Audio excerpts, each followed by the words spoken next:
to lies. Gotta get up, stop wasting time. Yeah, I wanna run off and fly. And I tell myself it's fine to be alone, just to find somewhere that finally feels like home. Oh, oh, oh. I hate all this overthinking. Oh, oh, oh, oh. The more I swim, the more I'm sinking. Take me to a world of silver. No more heartbreaks, tears, painkillers. Take me somewhere unfamiliar. Bring me back to where we started out. Get me out of now, to where we started out. Get me out of now, to where we started out. Oh no,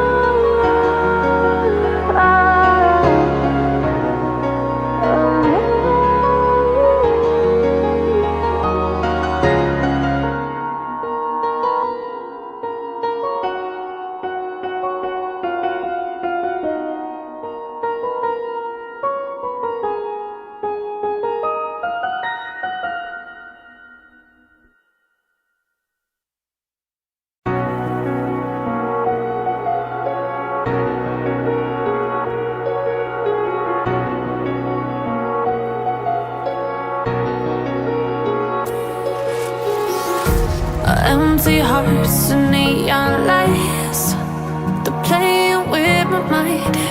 Gotta get out of here tonight. Oh, I wanna run off and fly. And I'll tell myself it's fine to be alone, just to find somewhere that finally feels like home. Oh, oh, oh. I hate all this overthinking. Oh, oh, oh, oh. The more I swim, the more I'm sinking. Take me to a world of silver. No more heartbreaks, tears, painkillers. Take me somewhere unfamiliar. Bring me back to where we started out. Get me out of now, to where we started out. Get me out of now, to where we started out. La la la la la, oh, oh. Get me out of broken hearts and starting fights, turning truth to lies. Gotta get up, stop wasting time. Yeah, I wanna run off and fly. And I tell myself it's fine to be alone, just to find somewhere that finally feels like home. Oh, oh, oh. I hate all this overthinking. Oh, oh, oh, oh. The more I swim, the more I'm sinking. Take me to a world of silver. No more heartbreaks, tears,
Empty hearts and neon lights, they're playing with my mind. Gotta get out of here tonight. Oh, I wanna run off and fly, and I'll tell myself it's fine to be alone, just to find somewhere that finally feels like home. Oh, oh, oh. I hate all this overthinking. Oh, oh, oh, oh. The more I swim, the more I'm sinking. Take me to a world of silver. No more heartbreaks, tears, painkillers. Take me somewhere unfamiliar. Bring me back to where we started out. Get me out of now, to where we started out. Get me out of now, to where we started out. La la la la la, oh, oh. Get me out of broken hearts and starting fights, turning truth to lies. Gotta get up, stop wasting time. Yeah, I wanna run off and fly, and I'll tell myself it's fine to be alone, just to find somewhere that finally feels like home. Oh, oh, oh. I hate all this overthinking. Oh, oh, oh, oh. The more I swim, the more I'm sinking. Take me to a world of silver. No more heartbreaks, tears, painkillers. Take me somewhere unfamiliar. Bring me back to where we started out. Get me out of now, to where we started out. Get me out of now, to where we started out. Oh no,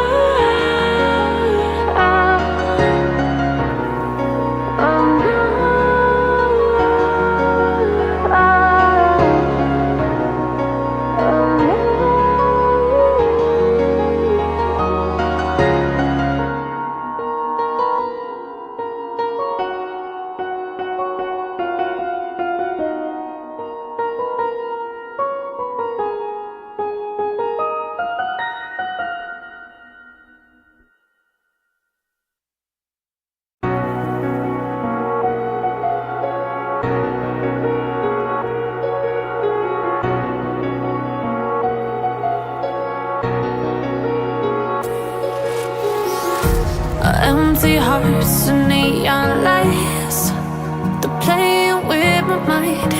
Gotta get out of here tonight. Oh, I wanna run off and fly,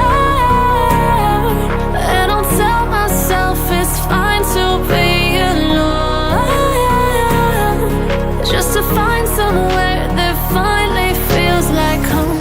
Oh, oh, oh. I hate all this overthinking. Oh, oh, oh, oh.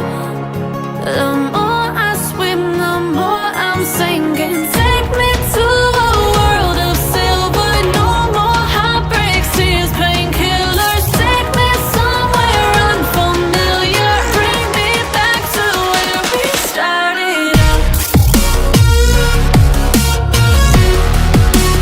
Get me out of now,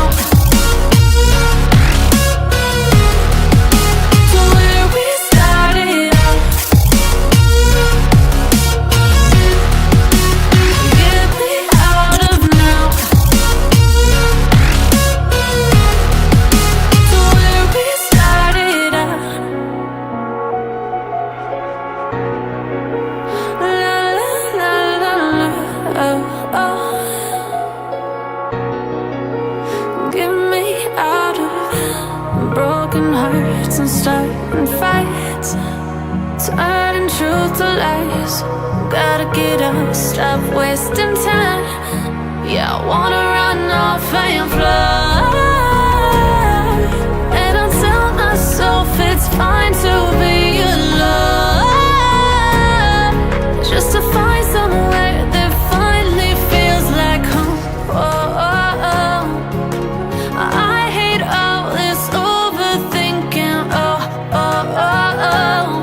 The more I swim, the more I'm sinking. Take me to a world of silver. No more heartbreaks, tears, painkillers. Take me somewhere unfamiliar. Bring me back to where we started out. Get me out of now, to where we started out. Get me out of now, to where we started out. Oh no,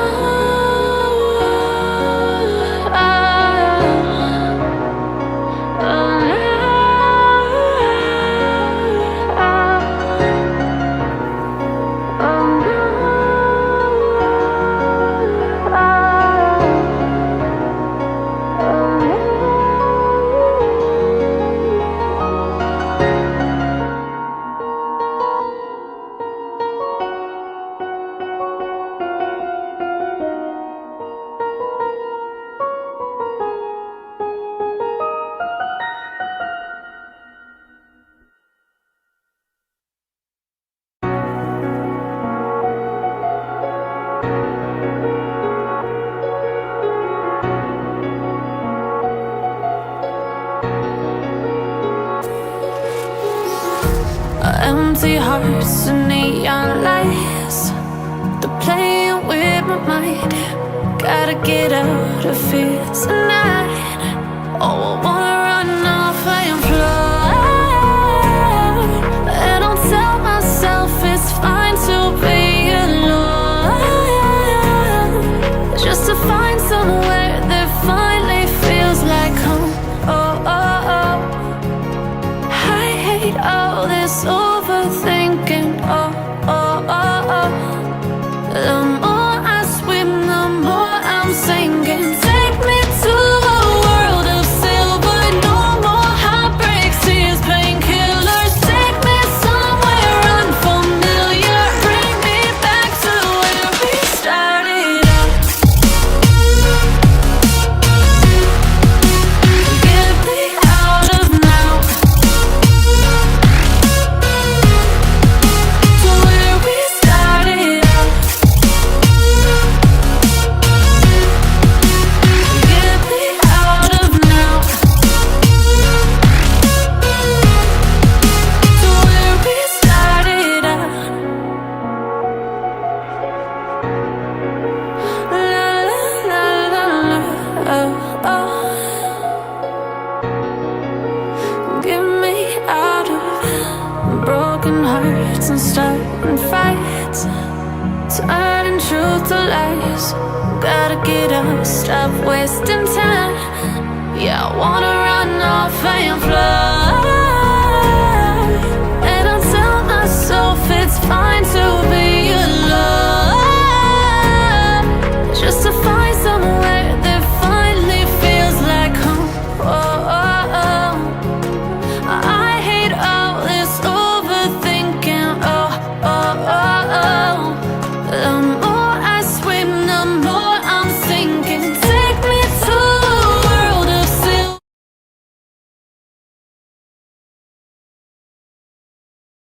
Good evening, ladies and gentlemen, and welcome back to Crown Championship. This is day one, round four. And with that, these are the best of one between Team K Shoes on the blue side and Team 911 on the red side. And with you today, it is me, your caster Asaya, joined in by She. So, hi there, She. Hi, Asuya. Nice to be casting alongside you. And we have two very interesting names, but I mean, it is the they've progressed far in this tournament. So these are not like these are just funny names. At the end of the day, they're not funny teams. Well, true, and I'm quite hoping if 9/11 can actually do those world-shaking 9/11 label moments in this game. And with that, we just need to wait and watch if that happens. Let's just dive in onto the ban section. Banned Fanny has been banned out. I mean, today she did receive a bit of a nerf onto her energy regen, but then again, a good Fanny player can destroy the enemy. So yeah, a good ban, in my opinion. And the other one being Hylas, of course. With this half-horse man can beef up a lot of damage in the front lane and dive in, provided that we revitalize helps in soaking up a lot of damage too. So, what do you think about the rest of the Banshee? I mean, the Fanny, as you rightly said, the energy has been nerfed, but she has been a strong hero forever, right? So that ban is, I think, warranted, and the Hylos is also a flex pick with a lot of utility, so that ban is warranted. A very interesting ban is Chip, because I mean we don't see a lot of first phase Chip bans, but we're seeing that KS Shoes are actually prioritizing this Chip ban, which is interesting, and followed by a Khalid, which is another very standard ban so far, I think, except for the Chip, in my opinion. What do you think? Well, true, all of them being the pretty standard bans out there. But then again, Argus just received a lot of buff today, and I haven't seen him Oh, actually not even in rank. And people are actually saying that he has been buffed pretty well. So maybe if they pick up an Argus, but will be very slim chances right there. But then again, a Joy has been banned out, a great ban if you ask me, because we have seen her rise in the meta currently, especially with the far, long range mages and the marksman, especially with that malefic gun, she can dive right behind, take them down. So a great ban if you ask me. yeah, absolutely. And I think with the Fanny ban, the Joy is the definitive jungle pick, right? So getting that out of the way just leaves it open for a more even kind of matchup where it's like Suyo, Alpha, Fredrin, that kind of picks. Um, it will be interesting to see how what 9/11 actually wraps this. Oh, it is the Suyo ban. So three jungle bans and three, well, roamer and two flex, I guess, Well, and yes. bans. So this kind of shows what roles are kind of, what do you call it, are prioritized by these teams, right? I mean, the jungle bans just shows how dominant the jungle role is, but the other three are just divers and just team fight specialists. And we see another team fight specialist just being picked up in the first phase, the first pick for the KS shoes, the Godot Kacha. Well, I was thinking that since Bruno has been nerfed today, the nerf is actually visible onto his gameplay. The range isn't enough, although the damage is there, but yet. And with that, Sicilian also getting nerfed. But then again, I think Karukaja is a great pick. That flax pick can go in for the roam, can go in for even REX lane, but Matala is open. So with the dive-in kind of composition, if the side of KS goes in for it, then Matala can be the pick they need to go forward with because those heals and shields are amazing. The second skill giving the disengage, which they really need. Mm. And with that, I think Granger is a better goal laner right now, especially against Bruno. What do you think? Yeah, Granger is definitely a great pick against the Bruno right now.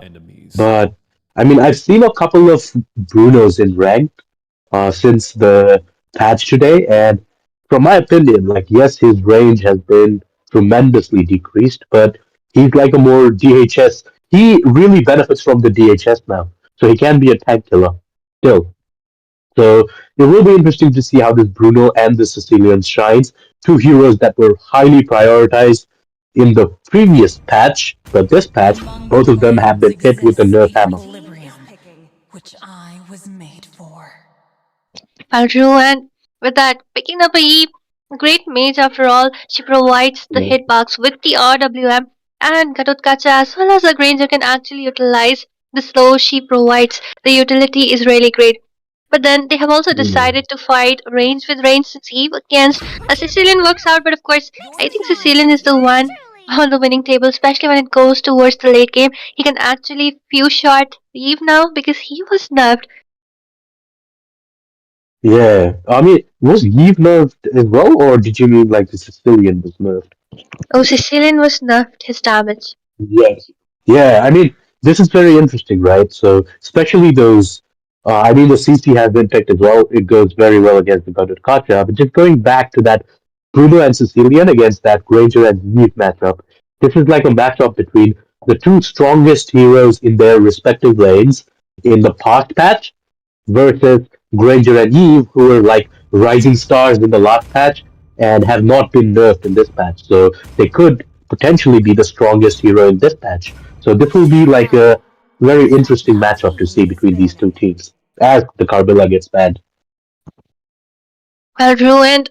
Picking up a CC, being seeing her quite often today because she did receive a buff on her basic attack range, and yes, she can Mm. actually close up that distance. She doesn't need to close up that distance before she can actually dish out a damage, and she does have a lot of potential, especially in the EXP lane. She can counter out most of the EXP laners, being it a glue, being it that Kadut Kacha, and even a Hylos, which is actually banned out. So yeah, let's just see what the side of KS goes in for against the CC because she will be really scary with her zoning away potential right from the early game. Yeah, and I think they're hoping that it is the Godward Kacha that goes into the EXP with that Carbilla band, right? Uh, well, another jungle is banned, so we have like overall four jungle bands and five jungle bands now. So every single jungle pick that I can think of is gone right now. I mean, Alpha is okay. Alpha is also gone. They really love to ban out the junglers right there. They are choking down. Like none of the teams actually have picked up either, and yet they want to just choke up those options they really have with themselves. With that, what Yeah, do you so think? Like, what do you think the could they link, pick up right now? the link. Okay, so the Bane that makes sense. I mean, I wouldn't like the link, not against the Granger, Yi, Cutter kind of combo, but I wouldn't like Chaos Shoes to be picking up the link either because the Bruno, Sicilian, CC. I mean, it's not a good link game. Oh, it could be a Lancelot. Damn, this is interesting. Well, it's been a while But since then, I saw Lancelot. yeah, okay. Oh, the Hayabusa. We forgot about the Hayabusa. Hayabusa is a great pick, especially because he does have that dive in potential, and we already have a hitbox kind of composition provided by Eve, and even Gatot Kacha will be diving in. So yeah, if Hayabusa is allowed to snowball the game, the entire game is theirs, but might be a link just like you wanted. She I do not want the link. I actually want the Hayabusa. I don't want the okay. link. I mean, I like. I understand people love watching the link and everything, but this is not a good link game. I think for either team because it is very difficult, and he's not a hero that is tremendously strong right now. Unfortunately,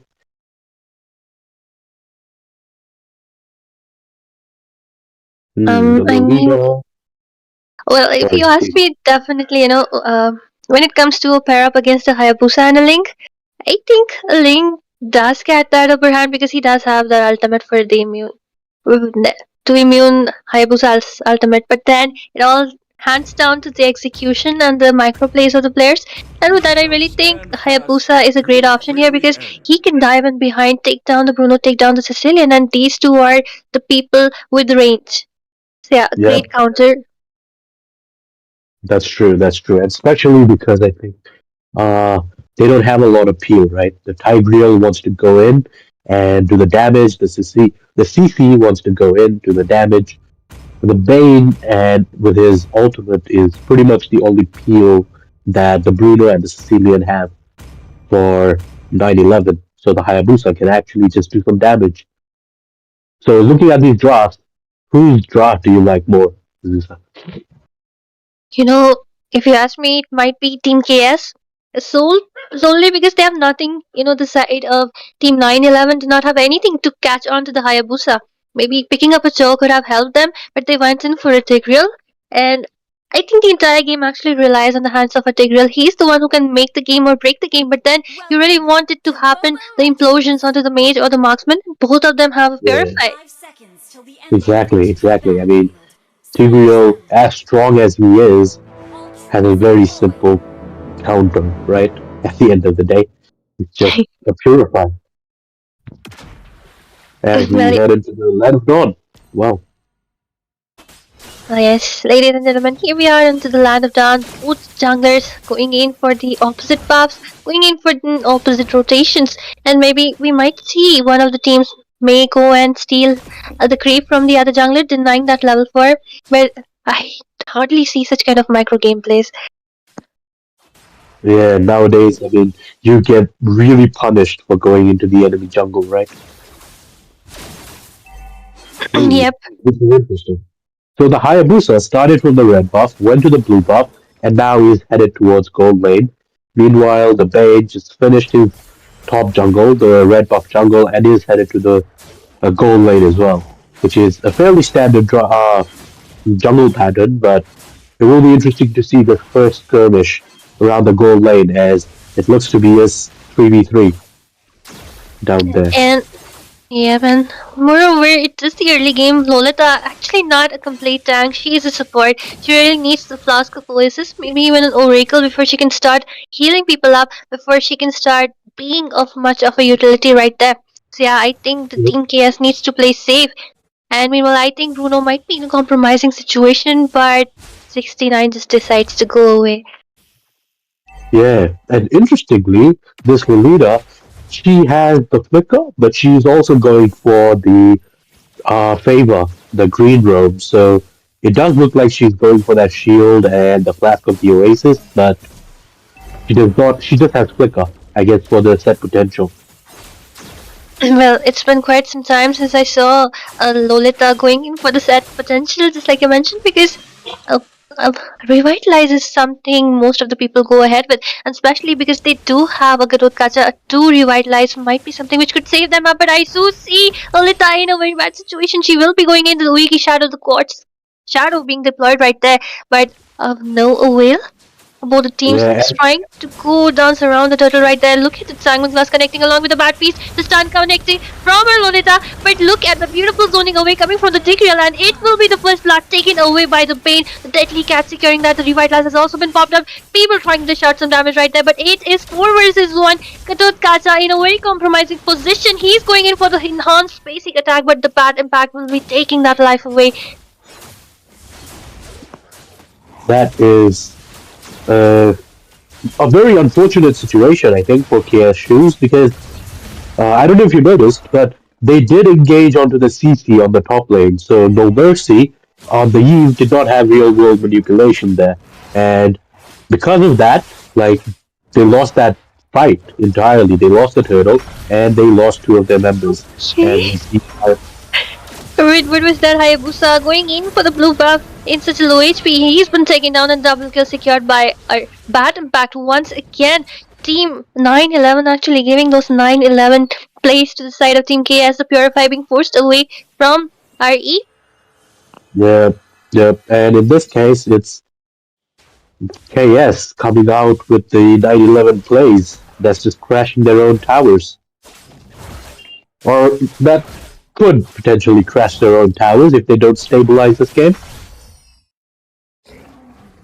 Well, yes, and look at the Bane going in for a first item Sky Piercer. That's quite unique because I do not see usually Bane players go in for Sky Piercer first. And with that, I think Granger is the one who should be going in for the Sky Piercer, but he's going in for the Hunter Strike. Maybe next he goes in for that. But then just look at Hayabusa, only 1700 gold onto his name. He's not having the best time of his life, not even being able to make the first item. Just a Fury Hammer right there. And Lolita, Yeah, in between 3 people, she will be taken down pretty easily right there as the assault is not defendable. and that is the start of the stacking of the Sky Piercer for the Bane. You do not want that. Well, true, and right now, our Gojo in a very compromising situation, but then he Look will at be the just going away with. damage. Look at the beautiful. Like the way they are rotating, the first tier from the bot lane will be taken away, and there is no support for Granger. Meanwhile, in the top lane, CC being the bone of contention, and just look at how they're hooked up together. Yeah, CC. I mean, 911 are definitely going to take some turrets down. this game. They're definitely going to take some towers down. And oh, that's Okay. that. Okay, AOTG along with the RWM damage right there. The Revitalize has been popped up. They are trying to take it away, but Pain will be killed right there by the Katotkacha. Meanwhile, Sen once again losing his life in that assault. Katotkacha being the man, the frontliner right there. But CC doesn't want to let a Granger to farm. A Granger to stack up next. Might be Hayabusa on the chopping block, but let's look at the damage and sustain coming from CC. The Sanguine Plus are not connecting as the Court Shadow will be just used up to move away, but Katotkacha has something else to say. Just one more basic attack, but the passives from CC will be sustaining her life in this gank. Yeah, and another very unfortunate fight for Team KS Shoes because they definitely have everything needed to win that fight, but they can't layer it well enough. And 9-11, with their goal lead and with just their advantage in this game, have just been going ham, just coming at KS Shoes from different angles and just destroying this formation for KS Shoes. Oh, just look at that beautiful Simon Claus along with the implosion coming in, and it is not unfortunate situation for the side of Team KS Shoes as four people will be Yeah. going down. Granger trying to dish out some damage with the Rondo, with the Rhapsody and the Death Sonata, but then it will be the first year turret taken away from the mid lane. Yeah, and yep, that is 9-11 showing their tower taking skills as they just take down two towers and going for the third one. So all the first tier towers are gone in this game for KS Shoes. Well, Ruined, I was kind of hoping since there is a Eve, uh, they will be looking in, especially a Hayabusa. He really needs the early game snowball, but that's absolutely denied to both of these heroes. And when Eve isn't able to get some kills, some gold to her name, she kind of becomes useless. Like you did see those sanguine claws, along with that implosion, the combo coming in from those of these people are absolutely denying any chance to KSUs. But look at the waste of implosion right there. Yeah, I mean, they don't even care, right? They're just doing it because they're so ahead at this point. I mean, Kaido Shama was watching Muhammad Azhar in the bush, and then he used the Sanguine Claws to alert the Hayabusa, which was the reason that the Hayabusa was not caught in that implosion right there. I mean, true, and with this, the macro completely in the hands of Team 911 right now, with the direct lead on all three sides, especially the bot lane. And now they might be forcing in towards the orange buff. Hayabusa not having a moment to breathe because the way the entire team just groups up together, the ultimate is also kind of wasted. Yeah, and Hayabusa currently has less farm than a Tigreal. So that is definitely not a situation that you want to be in as a Hayabusa, and that's definitely not a situation that you want to be in with a Hayabusa in your team. Well, true, and we really need some great initiations coming from the side of Team Shoes right now. I mean, what use of Lolita is with that flicker if your entire team just goes ahead and dies down? You can't even set it up. Maybe even a Purify could have done her better because she's getting trapped in those implosions. Yep, you're completely correct. And I think I think Dante on this Kotorkacha has been getting some really good AOGs, right? But unfortunately, none of his team can follow up because the Tigreal is also getting some really good implosions, and because of the lack of the revitalize coming in from Lolita, his team is just dying much faster than 9/11. So yeah, this is just a very unfortunate situation all up as the Bruno managed to take the second tier turret. And looks like they're headed towards the Lord. It will be an easy lot for them. Meanwhile, Tigreal is trying to provide the vision, trying to zone people away. He will be able to successfully escape. And then again, I like, why would he even pick up a Lolita here?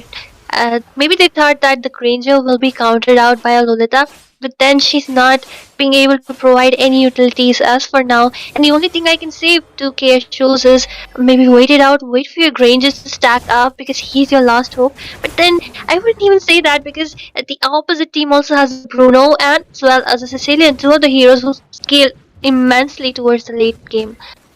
Exactly. I completely agree. I mean, their chances will come from playing the map and just getting a set. because okay, so the Hayabusa does go in. It Unfortunately, the Bronze does go. I mean, the damage isn't enough right now because the goal lead is immense in the hands of Team 911 right now, and they're forcing it out towards the tier 2 in the mid lane. Just look at the concealed gameplay, but it will be kind of wasted. Lord also marching down from the top lane, but then again, it is pretty easily defendable. The first Lord of the game can be taken down pretty easily. And with that, the Holy Yep. Shield's also gone away. They might go in for an implosion, and the RWM coming into UTG, hitting on spot, and it will be a double kill secured by Gojo finally. And with that, finally, I do see a hope. Defense is the best defense for KS Shoes right now. Yep. And Gojo got, more importantly, Gojo also got like two really big stacks onto his Sky Piercer. So that will give him around what 6% uh to 6% execute threshold, which is massive, especially in a losing matchup, because that's how you get the shutdown, right? Yep, shutdown's really important. I mean, just look at the goal lead, which is way more than it is right now. Kind of closed in a bit, so that's what I'm saying. Maybe just sit up, defend near your base, and wait up for the enemy to make some mistakes and capitalize on that situation. Because right now, the damage the sustained from the side of KS isn't enough. Yep, and especially because I think Shoes do have that Eve, who is a monster on the base defense. They can handle under the siege, I think. As long as they don't lose all three inhibitors with the next Lord, I don't think they should be risking it at this point. Just farm up. Just play the map, farm up. Let the Hayabusa get some farm. Let the Granger potentially get a few more stacks onto his Sky Piercer. And that's it. That's all you need, right? That's your winning True. condition. Mm-hmm. And with that, I think Team 911 is actually looking to freeze up those lanes, especially in the bot lane, CC and Sicilian, both the CCs, and they're waiting it out. And with that, the next Lord is soon approaching. So maybe freezing the lanes is the best option for them. They need to bait out the enemy. And then again, one thing is that no one has yet bought a anti-cuirass or even a dead knot armor except the Tigreal. And I think Granger will be hitting really hard, so you really need to take it up as soon as possible. Yep. I think the Tigreal is going towards it, and unfortunately, the other heroes they really can't. But the Granger, I mean, his danger doesn't come just from the Rondo and stuff, right? It not just from the just his skills and damage. It comes really from how easy it is to just proc that Sky Piercer on him, because he can hit from such a huge range. Ro and Grange are actually doing a great job with his poking potential from the Death Sonata and the first skill right there, but the Lord grabbed by the side of Team 911. Mainly, they need to just wait it out towards the mid lane, freeze it up, clear up the rest of the lane, sync it well, and it might even be the final push because it is a 12-minute plus Lord after all. Yep. And they do have that sieging ability, but I also really like how KS crews have dropped it because they really have that wave defense, that base defense. They have a huge potential on that base defense. Oh, Okay, the 600%. AOTG coming in and Grange are trying to dish out some damage. The Revitalize hasn't popped up, but Hayabusa will be taken down by CC right there. And with that, look at Bruno coming from behind the scenes. One last hit, and Zen will be taken down. Meanwhile, a double kill secured right there by the CC. And all the front laners down. Only two members remaining, two squishies remaining. Will they be able to defend? It's them against the world. The Lord is also marching down, but the RWM coming in. It is a killing spree, but no mercy will be shown. No mercy, and she will be taken down. And the minions and the Lord logging down on the HP's base. And with that, it will be the Team 911 securing this victory. Yep, and 911 lived up to their names. They have taken down the most important tower in the game. For KS Shoes, unfortunately, this marks the end of the road for this tournament. Uh, here in Crown Championship 2024, Day 4. Day 1. Well, yep. And, nevertheless, I congratulate both the teams for the performance. Then again, the only thing I want to say right now is why pick up a Lolita, especially a Lolita with Flicker? That's kind of weird. And also, Yeah, when the Lord is marching down, three people, especially Hayabusa, what are you doing trying to take down one creep right there. You should sit down onto your base, especially because you're on the losing end, and try to defend. Like three members down, what can two squishies do all alone without the frontliners? Exactly, and they didn't have the Eve. Like, if they were fighting that fight in the bot lane with the Eve or the Granger, okay, I understand. But they don't have their damage dealers, and the Hayabusa is criminally underfarmed. So I really don't understand that particular decision. But even in that fight, KX2 did end up a little bit unlucky because if they managed to proc the Sky Piercer on the Bane and managed to take down the Bane, and it was like a 4v4 situation with the Hayabusa traded for the Bane, maybe they could have defended. But unfortunately, I mean, fortune favors the brave. With those wise words, ladies and gentlemen, we will be going in for a short break, but do stay tuned for the next match.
Good evening, ladies and gentlemen, and welcome back to Crown Championship. And these are the best of one elimination rounds. And this time we have team eliminators on the left side, on the blue side, with team Rio on the red side. And with you again, this is me, Asuya, joined in by She once again. Hi everyone, how are you? So we have ET and oh, Sir, so what's your we command? spent so What much team time is just making available? fun of Asuya for that ET thing. I forgot to actually keep a track of who the second team is. Yep, we are. We did forget that, but never mind. With that, let's just move on to the band phase. And it will be Fanny, like always, being banned out. She did receive a nerf today, but then it doesn't matter because, like, a good player can utilize this hero so well that she can absolutely destroy the enemy. And with that, Azushin has also been banned for pretty obvious reasons, being the firepower she is. So, what do you think she could be the rest of the bans in this match? I mean, okay, so it's Revitalize Esports versus ET, right? And I think Your team is okay, the attacking. Matilda makes sense, but that Zushin, I think we didn't see the Zushin banned last game. So yeah, that's something that completely slipped our minds, I think. As for the rest of the bands, I can see the Joy being banned, the Suyo being banned again, but yeah, it will be interesting to see. I think the bands really dictate how a certain team plays. So I'm not very familiar with both these teams, unlike you, Your Asuya. team So is yeah, banned. I'm looking forward to what they ban. I would like to hear your thoughts on what the last ban for ET is. Well, I was sure kind of that Hilda would be denied because Art really loves to play Hilda as well as the Metal Down. Art is really great. And with that, if they're going in for the respect bans, like how many people can you actually target down? Because especially AT does have a Your great team is um, attacking. hero pool onto the name. So even if you choke down a lot of one role, especially, then it will be rest of the players picking up whatever they really want. And with that, Seo will be banned out. They don't want to give out this firepower to the rest the enemy. Yeah, I mean, the Suyo is a very understandable ban, I think. And so we're not seeing a chip ban just yet.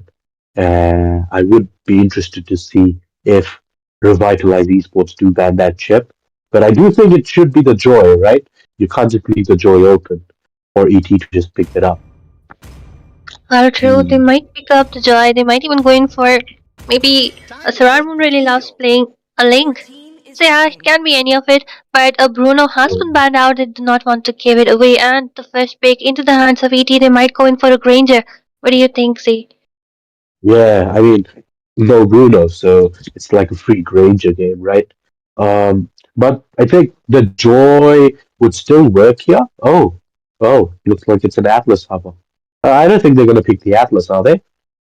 They might as well do pick up because what can I say? They really love trolling sometimes. And with that, this skin actually looks pretty handsome. You know, he's an astronaut.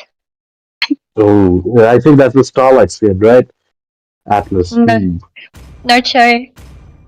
I mean, I haven't seen the Atlas in so long, so I would love to watch the Atlas. But yep, there is the Granger, just like you predicted. Yeah. Yes. Granger is a great core laner, especially after the nerf on the Maleficon, as well as the nerf on Bruno. I think he is the most viable, and the next upcoming Yeah. marksman could be Gary because she is getting a monstrous buff. And with that, the second picks on the hands of Team Revitalize Esports going in, trying to grab in a Ruby. But she is an EXP laner who can choke down a lot of mobile assassins, being the Link, being the Hayabusa, or even the Joy.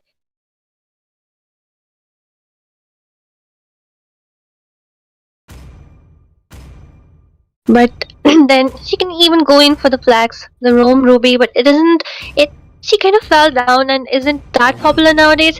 And with that the Your second team pick will is be scanning. Sicilian, and we did see even though he got that nerve in the first game how well that Sicilian was playing. Those sanguine claws changing the game, the bad impact dishing out a lot of damage.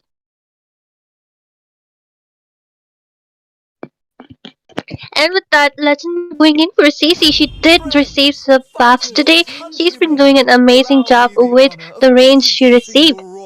And yes, I think she's a very great contender in the EXP lane against any of the fighters you are, which is in front of you. Agadut Katsa is open, and Focus is open, Look Khalid is there, look. open. Oh, Okay, okay. finally So she she is is here. okay. Oh, yeah. That's a really good shout. Actually, the Khalid is open. Hmm. I mean, I guess the revitalized esports do have that potential for the Khalid. The Ruby can go to the EXP, but both of them are flexes, right? They can play the best possible lane.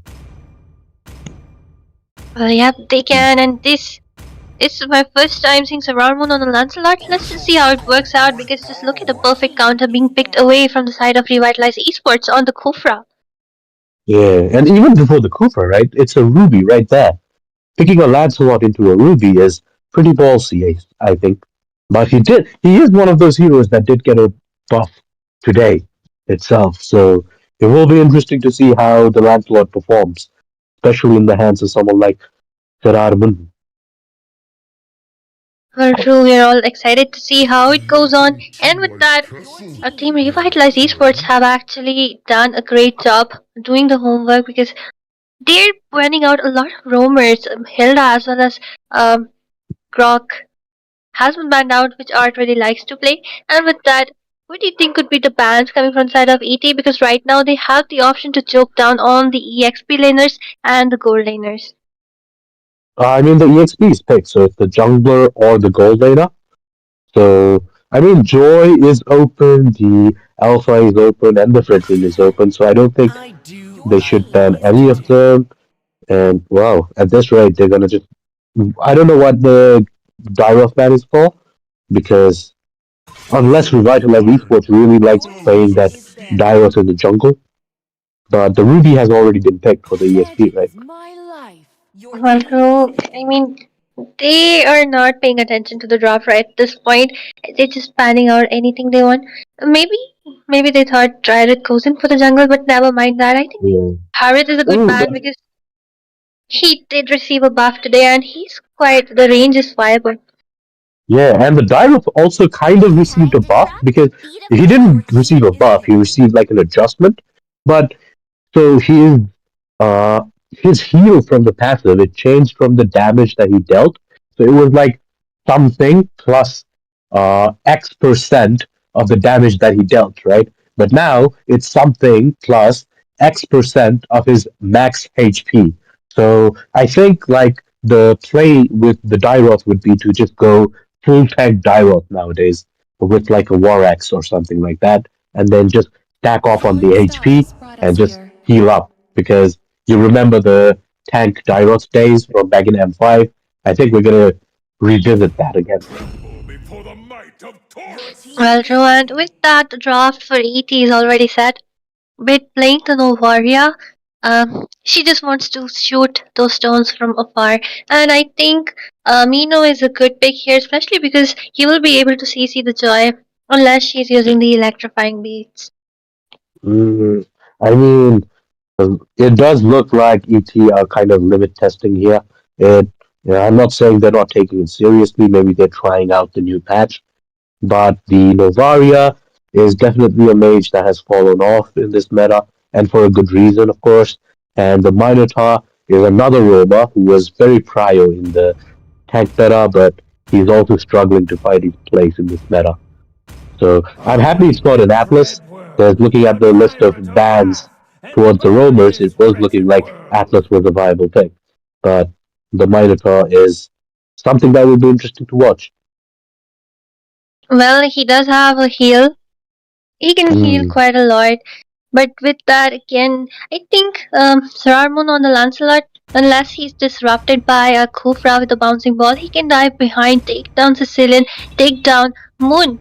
Because both of these heroes actually will be attacking from behind when it comes to the range. yeah, At least Sicilian. yeah, absolutely. And I think the Moscow will want to try to flank as much as possible. And I've seen this Moscow pick quite a bit against the Granger in particular, right? And the Moscow plays very well against the Granger, which is very interesting. But yep, as we head on to the Land of Dawn, and yeah, Azuya, do you want to kind of introduce the audience to these teams and this tournament? I mean, I think the audience are pretty familiar with Eliminators because they are one of the top teams in India, being seen in a lot of tournaments. But then again, the draft is really. I haven't seen them play any of these, so yeah.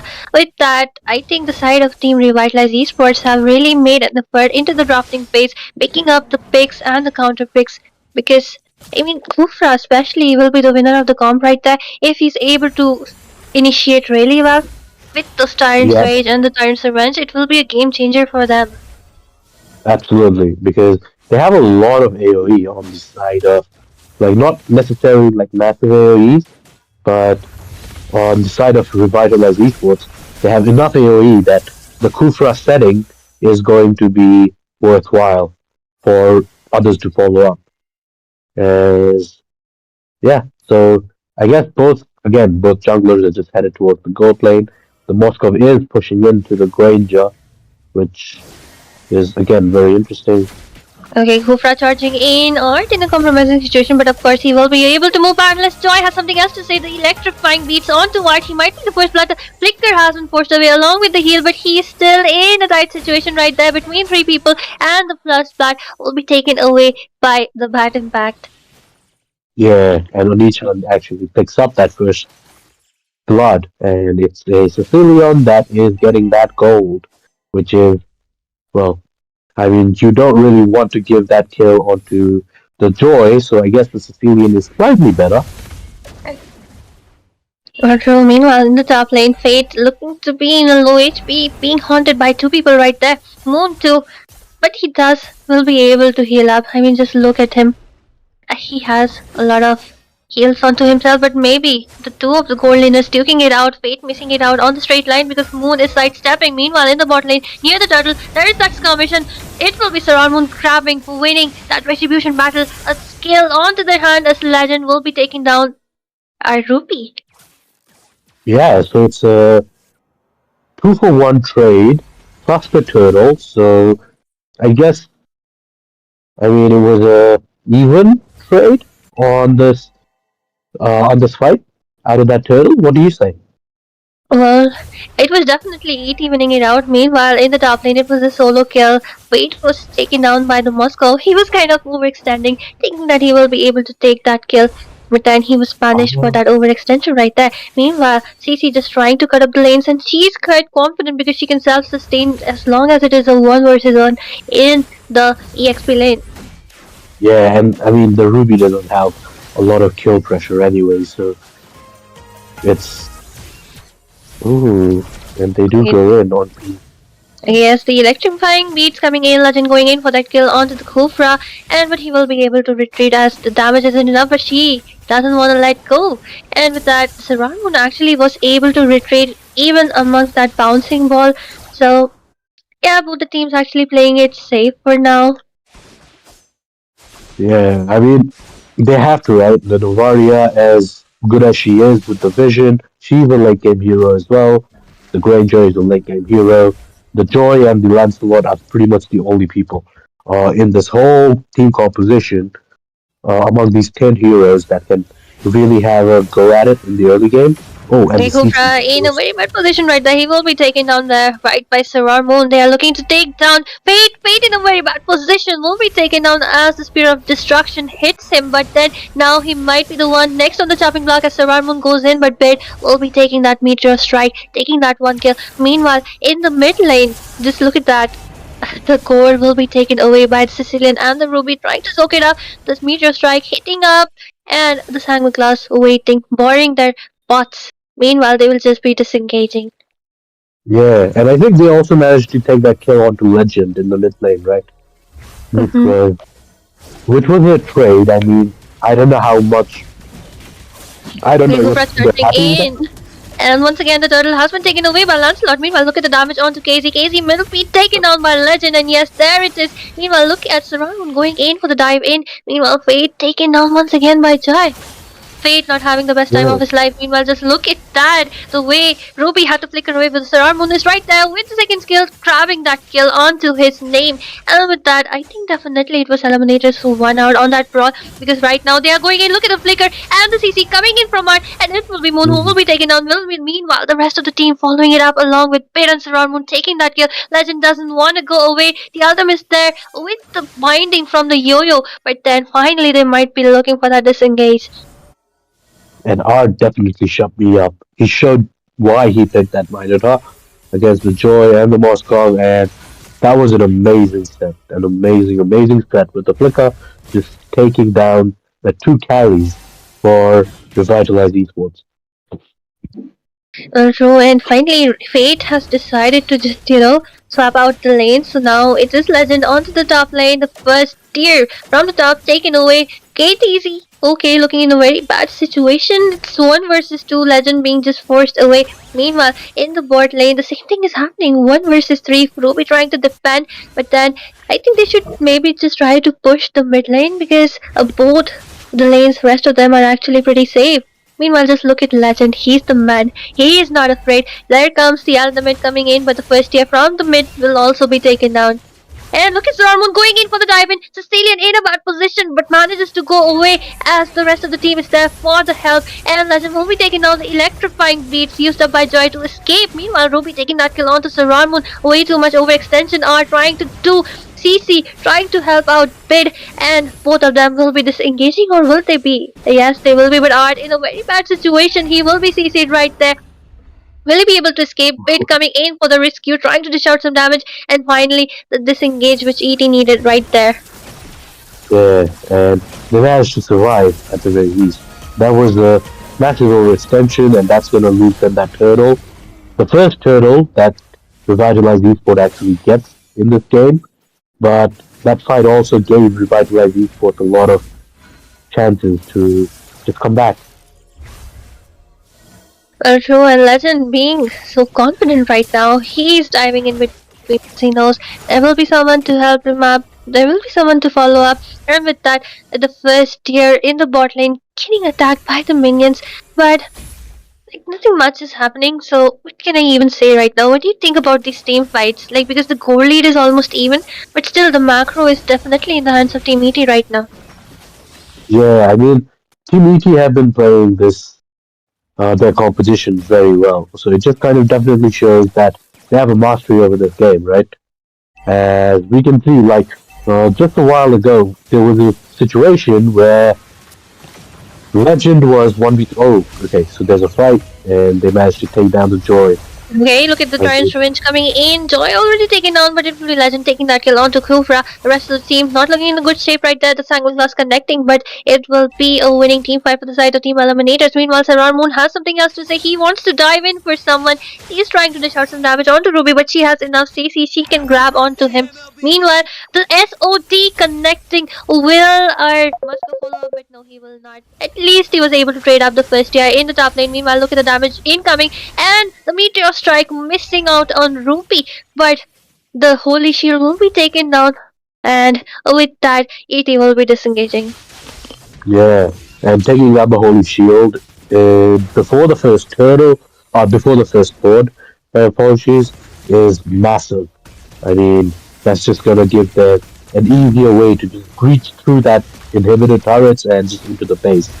Okay, the Giant Revenge coming in once again, and it will be our Kufra going down from the hands of our Fate once again. And I think they should maybe try to defend at this point. They are on a gold deficit. Their skills are not connecting. They really need their tank. And with that, the second tier from the top lane will also be taken away.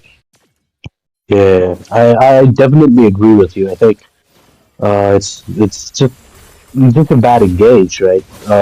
Unnecessary engage and a very bad engage. The Moskov mood on this Moskov was definitely winning his lane. So I think Revitalized Esports could have played around the goal lane a bit more, but instead they just decided to play against the CC rather than for the Moskov. Well, true, and also, Kufra needs to watch it out really carefully because he's trying to provide some vision, but he's not able to soak up the damage coming from Granger, coming from Sorar Moon at this point. Like, he has a Thunder Belt. Like, Thunder Belt is Yeah, actually an offensive item, gives you the defense only when you get those stacks up.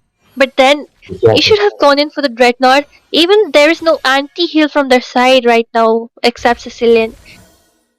It's just bad itemization, and I guess not understanding how his heroes played. Oh, and Sorar Moon Sarah, with no, an that Wait, that beautiful diamond coming from him, taking that kill, and meanwhile, just look at the ultimate coming from Art. This might be the final push, the last nail in the coffin, as ET is forcing it through to end this game. Ruby in a low position, and the flicker and the ultimate coming from the side of our Kufra, but it will be Joy who will be taken down right there, and another member down, as it will be a double kill secured by Sarar Moon. And with that, the members of ET, Ruby, the sole one remaining, and will she be able to defend? I do not think so, as it is 1 versus 4.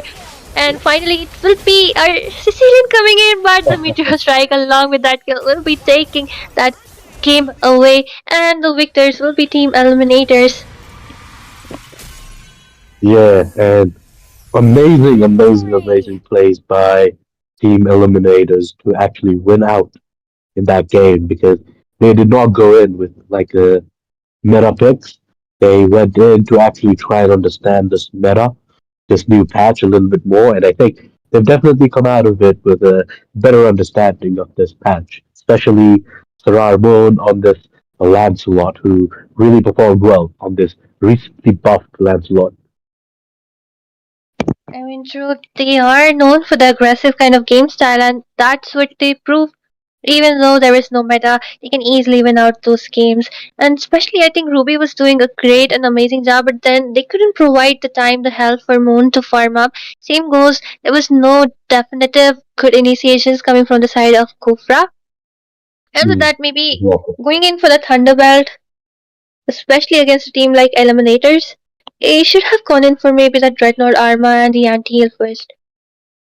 Yeah, and just the way that he was playing the Kufra, right? Because Kufra doesn't want to be the front line anyway. The Kufra actually wants to be behind, let the EXP give the vision, and then the Kufra jumps in with that Tyrant's Revenge, right?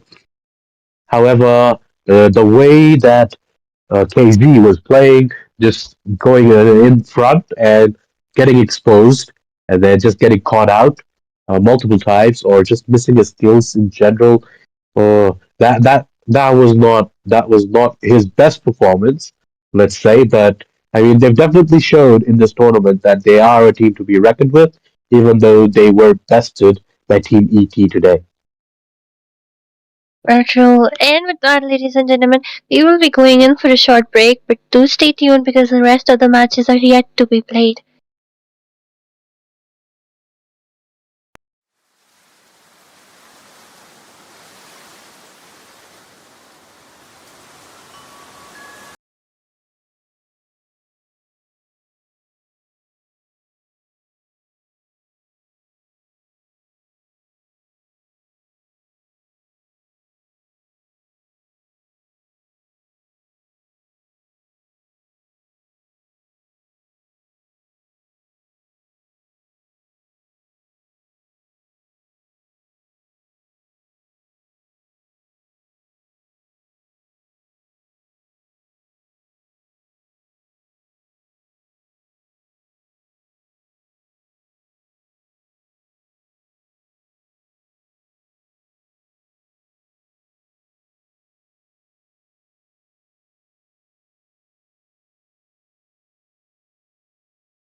Good evening, ladies and gentlemen, and welcome back to Crown Championship Season 1. We are back again with another round, now another match. With that, we are starting up our day, the round number 3, day 5. We do have one of the top squad right here playing it out against each other, surprisingly.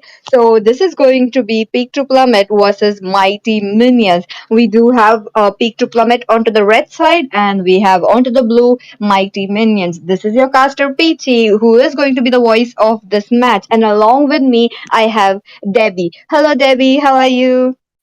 I'm doing well. I mean, I'm so excited to see this game played out. Directly looking at the bans already, it's getting me fun to see Matilda always being banned away. But it's the Justin getting banned all the time as well as the chip. But no, this time around, it's gonna be the Matilda taken away. That's true. That's true. The Matilda, again, it's a very, very good band. You know that she's into the meta. She wants to, support her teammates. You know, what I like about Matilda is she can give a little bit of shield to every single member possible around her. That's one of the greatest thing. And let's not forget about the guiding winds as well. Pretty good utility into her kit. But with that, we are getting some standard meta bans that will be the Fanny going off as well. The Fanny did receive a slight nerf on her energy, and yet she is still getting banned. This is pretty new to see. And with that, what do you think the next ban would be, Debbie? Or possibly they can take out any target ban again because most of the time you do not see the prowess being banned out in the first race. It's just dragged out into the later part of this game when you see your room as well as your the XP. So taking out the prowess, maybe it's mostly of a targeted ban. So at this point, it's really unpredictable for my team minions who they are gonna take out. Maybe the chip because, or if they do not want to keep it themselves. Oh, it's gonna be the Joy being banned away, so it's gonna be in the hands of Team Pick who they are gonna ban now because the chip is still out there, still in the open. Oh, that's true. But let's not forget about Suyu as well. One of the main prioritized jungler right now in this current Indian meta. And that won't be the ban, but that will be the Hilda, the annoying EXP laner slash roam, who would be there as to annoy to get a invade. And since they do have a lot of heroes open, the chip is open, the Suyu is open. What are they going ahead with? This Florin is definitely a decoy. Yeah, it's just trying to feed off, but yeah, that's more like it. The Khalid being picked away in the first part because it's been completely ignored by Pick. Maybe they have that strategy in mind that they can go against that Khalid. Or I think at this point they can pick out the Syria for themselves because my team minions, they already did ban out the Joe, which does good, really, really good against the Syria in this late in the jungling as well as the mobility. So I think they could go for the Syria as well, but the highlight is being locked down by Yusa. Okay, we got that EXP laner. Now the Suyu was open. This will be capitalized into the hands of Team Peak to plummet right here. Again, the high loss is versatile, the Khalid is versatile. We don't know if they are going onto the EXP or onto the roam. There is a high possibility that Yusa will be onto that EXP laner, given the fact that it really works well, a high loss working well into the EXP laner. But the same goes for the Khalid as well. But they could change around. They could change around, given the fact that they still can pick out another EXP laner. But let's just see. Among the EU comes into pros, the play the along with opponent, an alpha. Now the which alpha I does was have made a lot for. of HP stealing possibility with the true damage that he has. So this is going to get quite annoying for the front laners to deal with. But if you shut him down frequently, Imagine his power one spike is life gone. your team is Oh, banning. that's a new phase we see right there. I mean, it's not basically a new phase, but I would say the Harriet, he's got some damage boost from that recent patch notes right there. But it's gonna be picked away by Skygen, just trying out how the Harriet will do against this team comparison. Let's Against go. the Yiv. I'm cautioning Your about the team Harriet is being picked very banning. very early on, but it's gonna be it's gonna all come down into execution right there. But I do really like this Alpha and Eve being picked together because the Eve considerably he does well against the Alpha. So I think they do want to deny that Eve from the side of pick. They do want to go for the Alpha as well. So I think picking them both together might be a deadly combination for this Mighty Minions. Oh, that's true. That's true. That could be another possibility that we could look into. But right now, into the ban section, the second phase of the ban and the picks, we are looking at an Irithel getting banned since we do have a gold laner into the hands of Team Peak to As plummet. fleeting Now, as a they want to snowflake close off all that breath, as possibilities of timeless a as a glacier's heart. good marksman heroes going into the marksman lane. Definitely, you don't want that Beatrix, you don't want that Bruno, you don't want that Evertel. Truly annoying and does have a lot of damage into their hands. And with that, the Granger, it did slip from my mind that the Granger was still open, but the Granger, I feel like the Harriet did get a buff as well. I'm seeing a lot of Harriet picks lately. Basically, it's just because of the recent buff that he received. But looking at the main ban for the side of Mighty Minions, they did ban out the Aurora. Maybe the side of Team Peak, they might try to get the chip because basically the chip, I mean the Aurora does well against the chip, but they are yet to show out their cards, right? Because they did pick up the Hylas, but we don't know yet which lane is this Hylas going. So they can flex out into the later part of this game, a later part of this draft, and just try to be as flexible as possible in how they approach their hero pick. Gaze the stars and seek your path. Okay, look at them. The Louis coming onto the play this time. Now, the Louis does have a lot of possibilities. They could pick up a chip to counter the Louis, but is it possible? Is it possible? I'm curious to look at this now.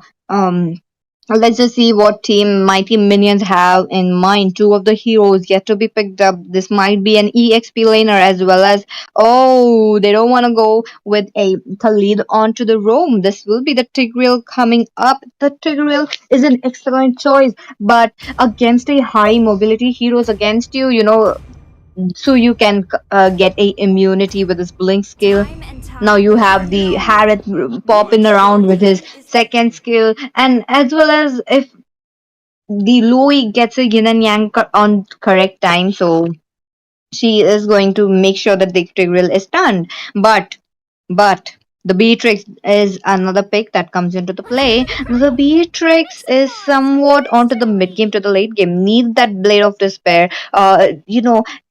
She needs that so desperately that if she doesn't have it, she won't be dealing so much damage, and she has to play it safe.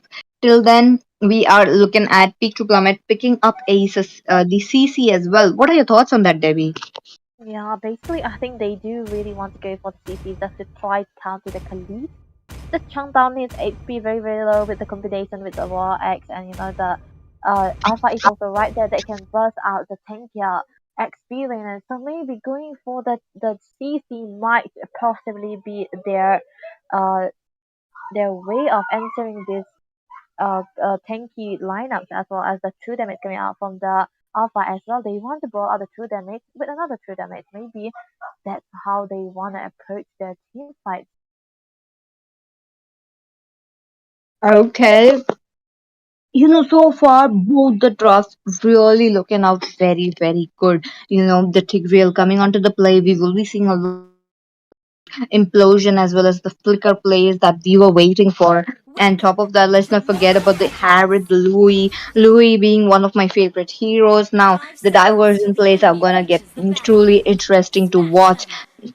But there's a lot of possibilities what could happen. But right now we are at the first match of the day. The first match between Peak to Plummet versus Mighty Minions. This is the best of one series, and the loser would be the one going home today. But let's just see who it will be. Will it be Team Peak to Plummet or will it be Team Mighty Minions? Welcome to the land of Dawn, guys.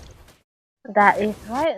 At the start of the game, it's kind of a brawly kind into the mid lane as well. But you know the Louis and the Hylos might possibly have the better lane clearing. But this is most of the time you do not see that, right? You do see that Yi is cleaning out better than the Louis. But onto the top side, there's this Louis rotating very early on. But you know, looking at the trio as well as the Alpha, they do want to have that snowball going, right? Most of the two of these jungle, they are so dependent on snowball, so it just depends on the first turtle how they take and who should take it.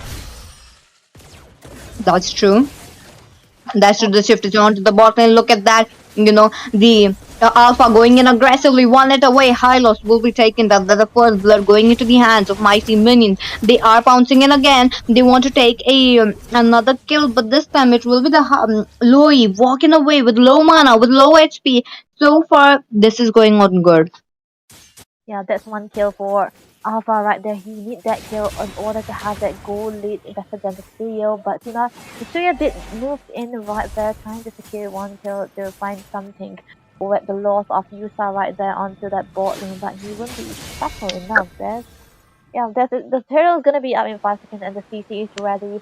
Both of the teams they are trying to. I mean, they should try to wall these out, but the better prepping is done by Pick the Planet at this point.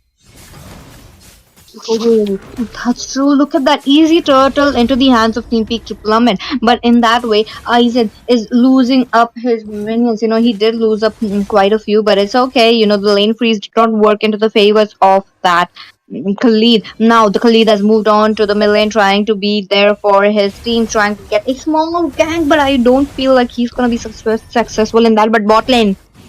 That's Will very already taken off the gang. The Zaman force are pushed out as well. This is looking quite good given the fact that Beatrix will be pushed onto that tower. But wait a minute, Hylos win on the topping board in a very dicey position. Pops up the glorious pathway. He does get a little movement speed as well as a little heal right there into the bot lane. Not much going on. All the minions are gone. But no way, they re-engage. They get the re-engage, and that will be the alpha falling down. That's a one kill for the Aussie on the studio, and you do not want to die on the Alpha this early. You want to get the snowball going, but for the side of Pig, I think them going in and out. Oh, that's another kill on to Studio. That's taking 2 kills onto his own hand, taking down the Eve into that mid side. Okay. Okay, so far so good for both of these teams. They're just not playing it safe. They are just playing it slow. On to the other hand, we might be seeing that diversion play coming off. Mm, I do see Louis having it, but they're just waiting it out, trying to get a rotation to the top, which is much not needed, but it is there. Yeah, they're just trying to be aggressive. I mean, they did play slowly at first, but yeah, onto the top side, there's a dive. Okay, glorious pathway coming onto the play. Khalid looking quite low, pops the quicksand to recharge his HP, but in that way he is safe. So there goes the engage coming on from the Alpha as well. The Eve looking quite in a dicey position, will be taking down the Louis before he just managed to go in a very safe position. He is looking quite low, but no, you will be there to punish the mage, the Eve going down as well. That's a 2-for-1 trade. That's another free turtle, I would possibly say, but the Alpha did a really good job in trying to clear out that blue buff. He knows that he doesn't have the upper hand or the team or the 5 men to just engage onto that turtle, but you know the disengage and the re-engage coming out from the side of Creek have been doing so well for them, the Hylos. Even though the implosion was connecting all the 3 members at that point, there wasn't any much of a damage for the side of Mighty Minions to just trade out. It's just gonna be onto the side of Peak that comes profitable. We have also the time. Oh, there's a spear of Alpha on the bot side. Oh, the fear of Alpha is here, but Harith knows that he is all alone. Harith has to play it safe, but now CC will be taking down that Khalid in the top lane off camera kill, but they will be popping on few of the turrets already. Now, Team Peak to Plummet are trying to get an engage on into the mid lane as well. I do see him, but the diversion play coming off. Beatrix one step away, but no, that will be just the Harith waiting it out, trying to get a split push already onto that. Mm, Yeah. Most of the time I've seen the CC being a nuisance, and I've seen this time and time again. But yeah, he's diving into the backline, just trying to drain them away. They want this mid lane turret from themselves. Picture Plummet are playing this so well in the way they are joining out their heroes. The side of these minions, they are just brawling this out and just trying to take down as much as objectives as possible. And the Khalid has become a non-factor because of the presence of the CC, and it was a very, very wise decision for the side pick to just take this down for themselves as well. Oh, that's true, Debbie. That is definitely true. And with that, the last turtle of the day does spawn up. Lost for the day, but for the match, we definitely Oh, have few more matches lined up. Top squads in India are going to play. But for now, Team Peak to Plummet, they are getting an aggressive charge on the glorious path by giving up that moment speed that they need. Tigreal will be taken down. Rui, on to that other hand, will be taken down. So much damage from that Alpha. What just happened? I feel like Team Peak to Plummet did lose quite a few members. Oh, the Beatrix looking quite low. That would be the Beatrix falling down. But Harith, one sliver of HP will be taken down. Will this Suyu be? Yep, the Suyu was successful, and the kill goes into the hands of Suyu. most of the Team time. Peak to Plummet are playing around that re-engage. Look at that. Look at them. Suyu is safe, but the chase is not there. Yeah, basically you said was right. They are just looking for engage here and there because they know that they have the lead, the CC, and the mobility as well, and the wings engage too. Because Ivan on his CC with the yo-yo blitz just trying to zone out the tanking members, and he's successfully tanking them down as well. That's the third turtle of this game that's being secured without any contest. And when you are on the alpha, it's most basically possible to try to contest as much as possible, and the sustain that it comes out from him as well. But he hasn't been able to pop out once in a while, just because of the synergy and the team fighty combos that they have for the side of team pick. He hasn't been able to do much. The Spirit of Alpha, I mean, surely it will connect onto one and it will be easily there to give him a successful game. But does the diversion play? Oh, diversion comes into play finally. Look at that. This will be the Khalid is trying to support, trying to go away, but that will be the CC taken down along with Tigreal, who just spotted that diversion play coming off.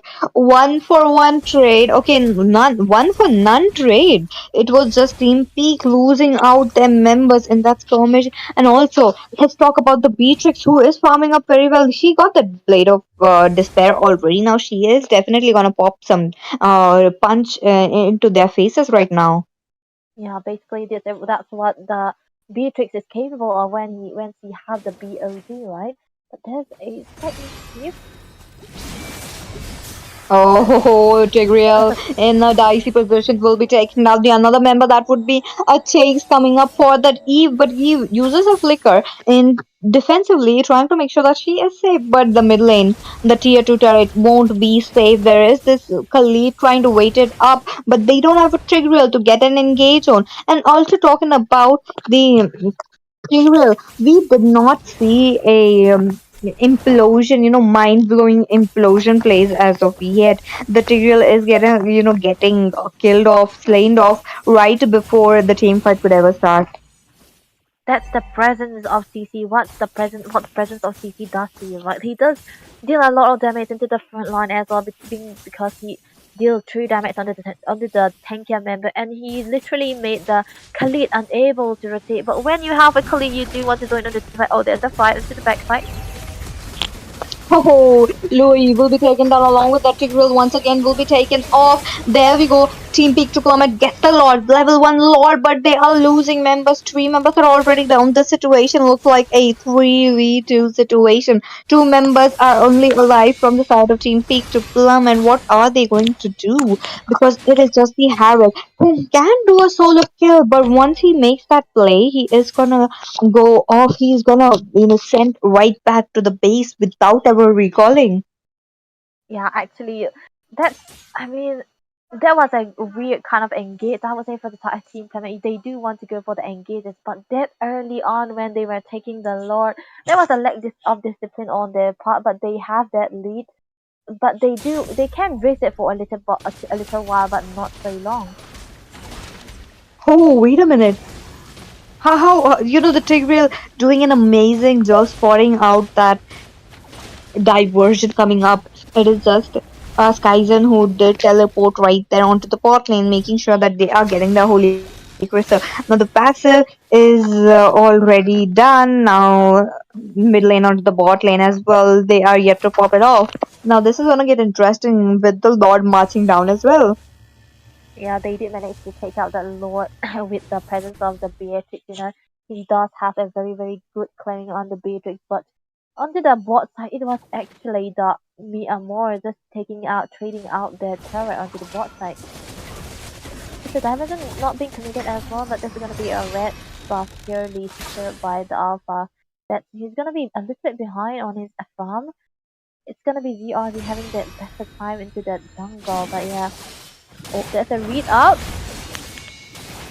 Oh my god, look at the engage that is going on. Now, Khalil will be the first victim right there. The second might be the Alpha. Yep, Alpha falls down, and we are looking at both. The RWF comes into the play, and that will be the Winter Crown forced out from that CC. What an amazing play coming up from CC, given the fact that she is playing around that RWM where she's not supposed to. And she didn't even fall down into their hands. But yeah, she does. I mean, she is still saved by that Winter Crown right there. She did the outplay of her life right into that real world manipulation. Yeah, into the bot side, it is the CC again managing to take down one turret into his hands. I think all of the structure has been falling for these mighty minions. They are yet to take another structure for the 5 peak. They did manage to secure that one first tier turret onto the board side, but that's the least they can do. I mean, that's the most they can do. They couldn't even come out of their base with the threats of the divers and plays coming out for team pick. They even if they get caught in a very very awkward position, it's gonna be very much of a CC, and they cannot handle that much of a damage for the Louis as well as the Harris. That's true. That is definitely true, Debbie. But wait a minute, I do see Team Mighty Minions trying to get a engage into the river area, but unable to do so. Now the Lord is up. The Lord is marching down from that middle lane already. Now the level 2 Lord. Is it going to be the end? Because I do see quite a goal difference. Not much, but it does matters given the fact that they do have enough goal difference. Yeah, the Lord is a little bit chunkier than the first Lord right there, but yeah, it's gonna be the grenade for the Beatrix that's dealing a lot of damage into the Lord that's objective, and the reading chance storm will not be connecting onto Hunter as it's gonna be safe for now. But I mean, they did. Okay, there we go. They did manage to take that top lane tower. Oh, implosion! What a 4-man implosion coming up. That was beautiful. Looks like they will be Yeah. just moving around. Beatrix taken down. Team Peak to Plummet looking quite low. But, in that process, wait a minute, there is a chase on to that Tigreal. But the Tigreal is safe for now. But the turret will be falling down. The mid lane turret gone. The top lane turret gone. The bot lane turret gone. The minions are pouring in. Is this the moment where Team Peak will directly go for the crystal? Because there is no opening for them right now. Yeah, the base is actually wide open, but because of the lack of minions, and they couldn't go in more than they wanted. They did manage to take down the battling clear for the 5F90 minions because the Beatrix has been down for that. But they did manage to clear out the minions for themselves, so it did give these 90 minions a little bit of time for them to stay alive.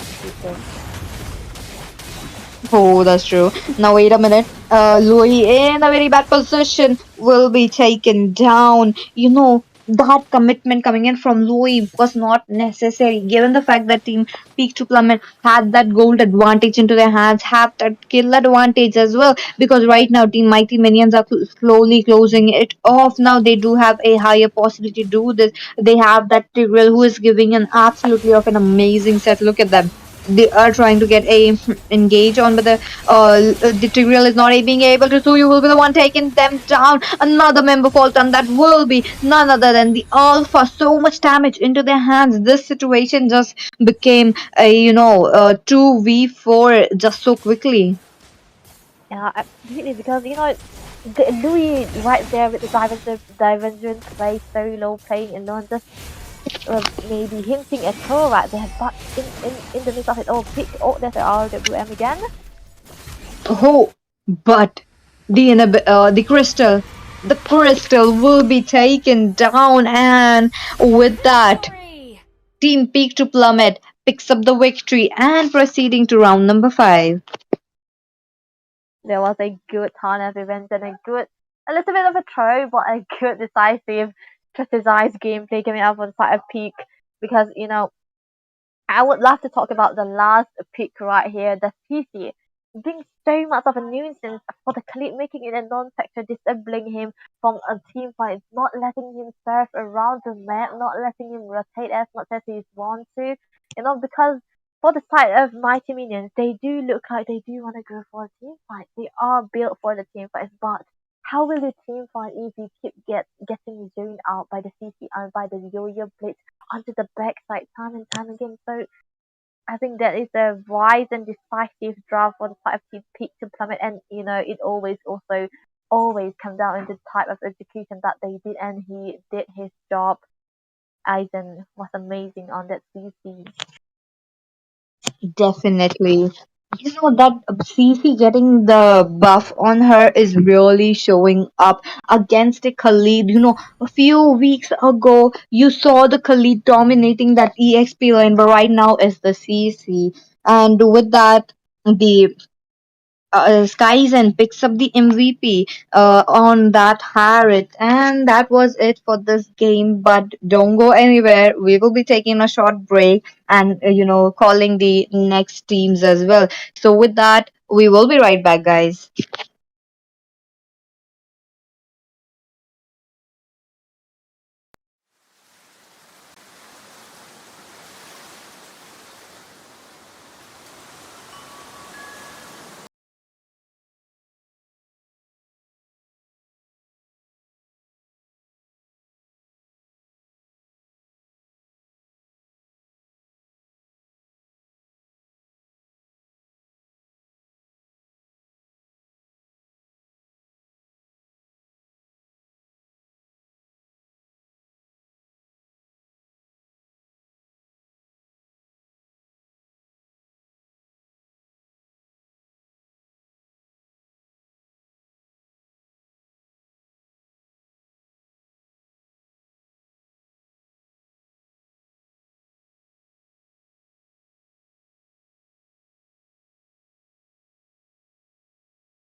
Okay, welcome guys to Crown Championship 2024.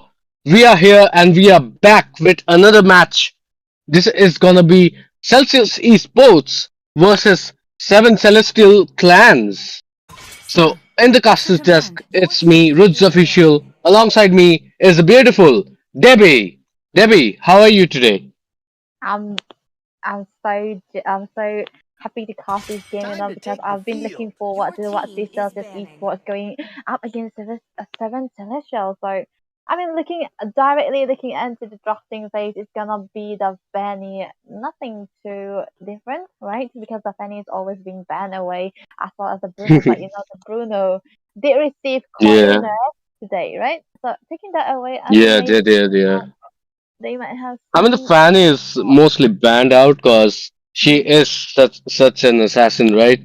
She is so mobile and she is so versatile to Fight! use. Fight for So the in ultimate almost like decision. 90% of the pro player matches we see the Fanny being banned out, as well as the Hilda, because she is a great big contributor if the opponents have any assassins or squishies, right?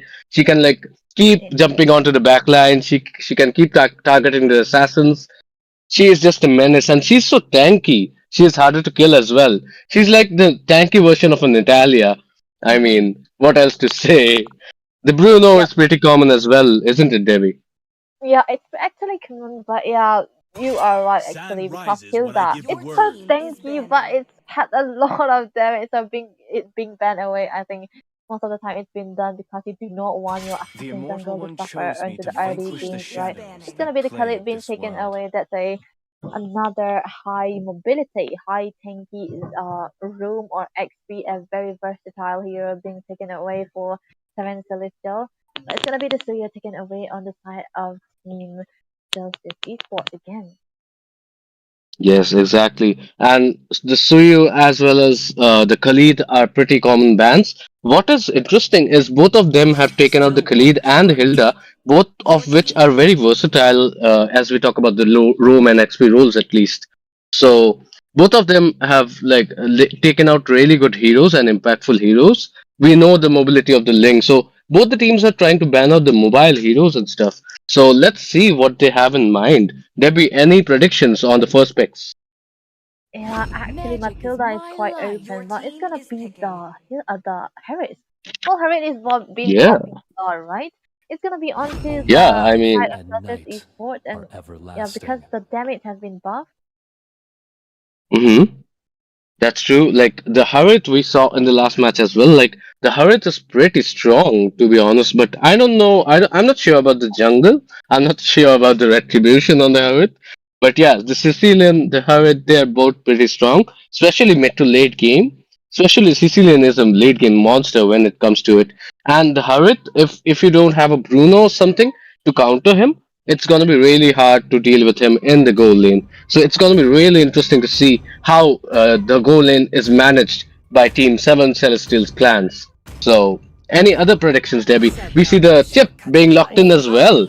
So, are we going to see a Carmilla? Carmilla is quite highly likely, as well as the Aurora, mind you, because yeah, it's kind of a direct counter towards the chip, but the chip being picked up for seven Celestials.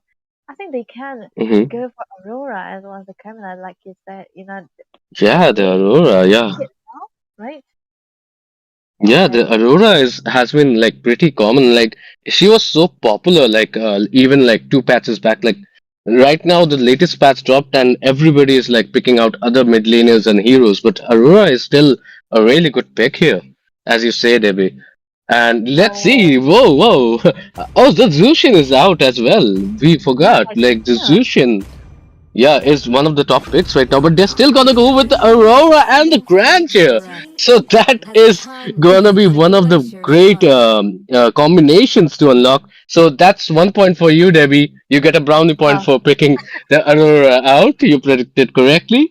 And Debbie, this is really rare. Like they have the Hermit as well as the Grandeur. One of them have to go to the jungle. Who do you yeah. think is more suited? Well, recently, Gwender has been more relevant into the goal lane, right? With the stacks, with the high damage it has, and as well as the range and the late Unless game you're Kyrie. damage. Yeah, unless you're carry. Yep, absolutely right. But I think Bonkai here is just keeping locking out that retribution steal, so maybe that's the hurry into the Yeah. jungle.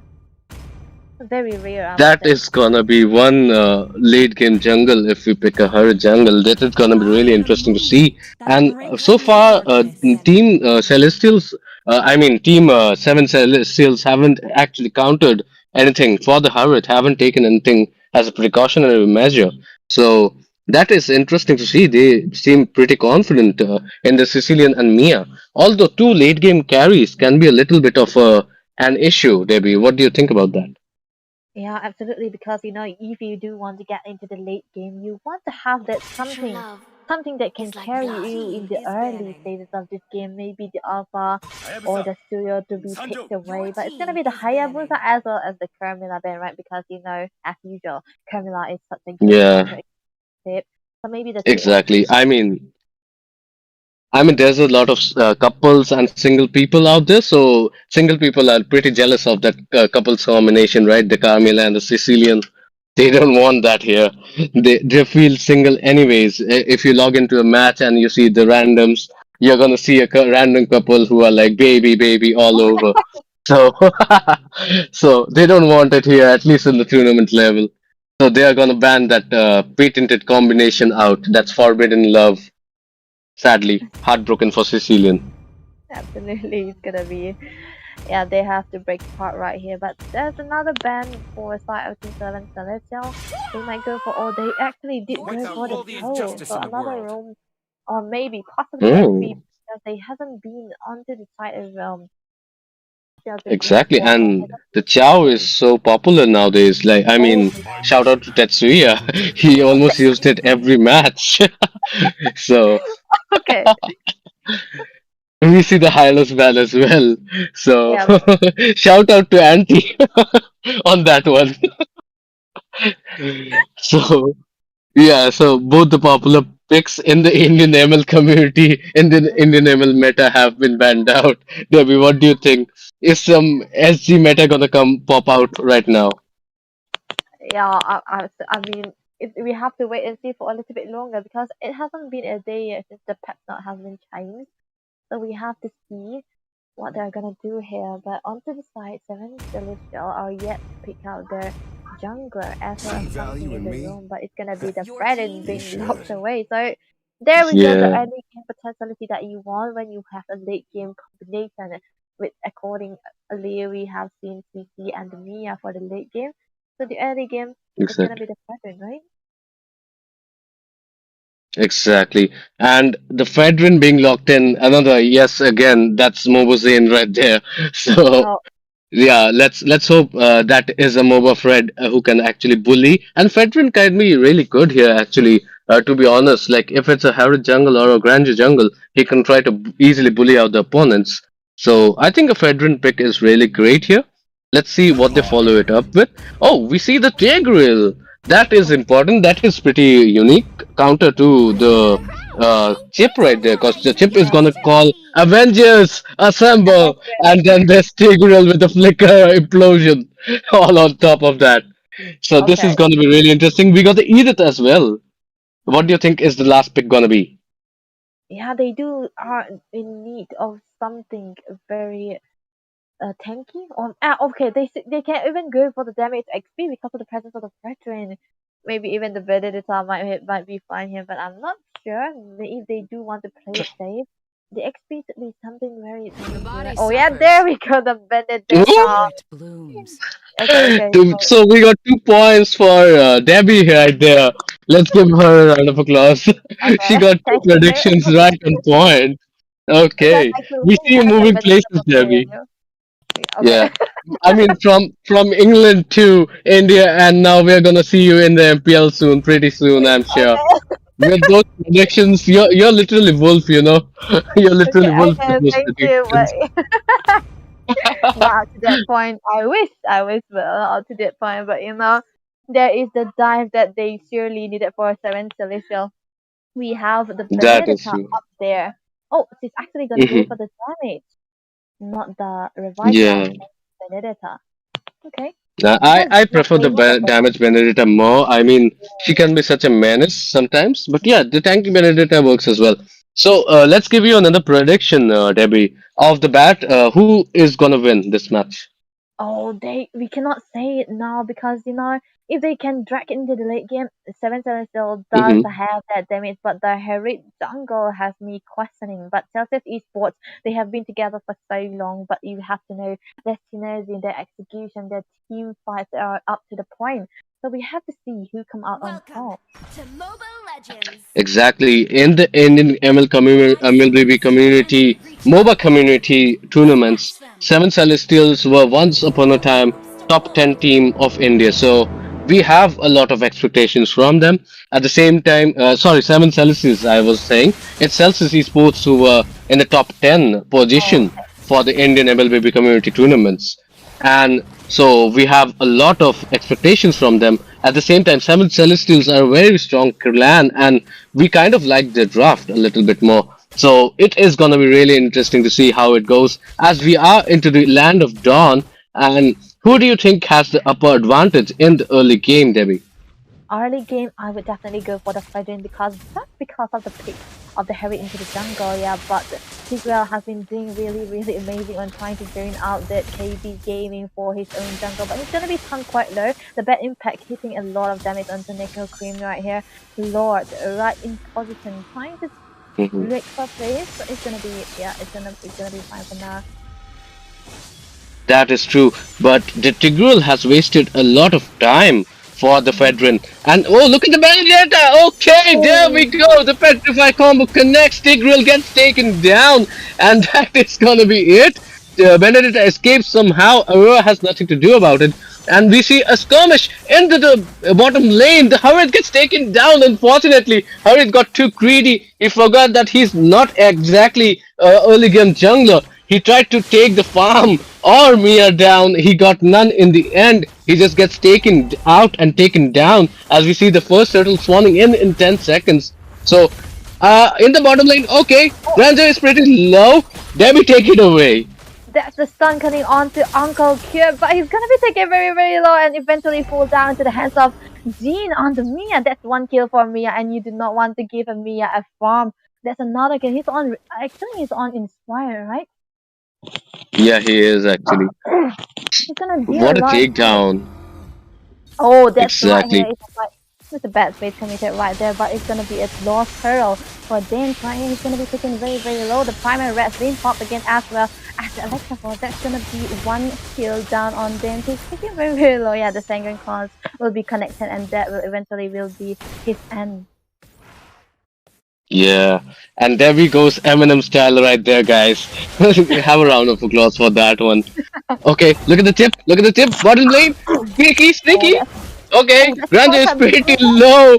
Gonna get Oh, taken out by Benedetta. Avengers Assemble has been pulled down. All five of the members of Seven Celestials are in there.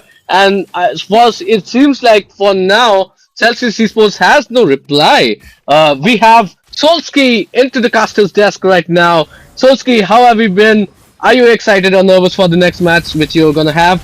And let's take it away, Solski. What are your takes on this match? Well, brother, it was very exciting to see these matches. And yep, as you mentioned, I'm very excited for the second match. Not the second match, the next match, as you mentioned. And oh Yeah. my god, brother, I got to ask you, what were the key highlights of this match? So far, it has been really great to see that Seven Celestials have been really going on about it. They have been storming through the early game since their opponents, Celsius Esports, have actually taken the Hurrit. So that has been one of the dooms for them so far. But we never know in the late game, it might be very different. As we are forgetting to call out the action, Debbie, let's have the action on you. that was a good like for me off from 5 minutes, right? I mean, he was actually taken quite low, but he will eventually survive because of the presence of eye for an eye. But the turtle's gonna be up in less than 5 seconds right here. Tigreal taken very low. I mean, he's still trying to stay right there, just trying to make plays. That is true. And let's see the Sicilian again targeting the Granger. Poor Granger hasn't had a good day tonight as he is being targeted all day at the work weekend.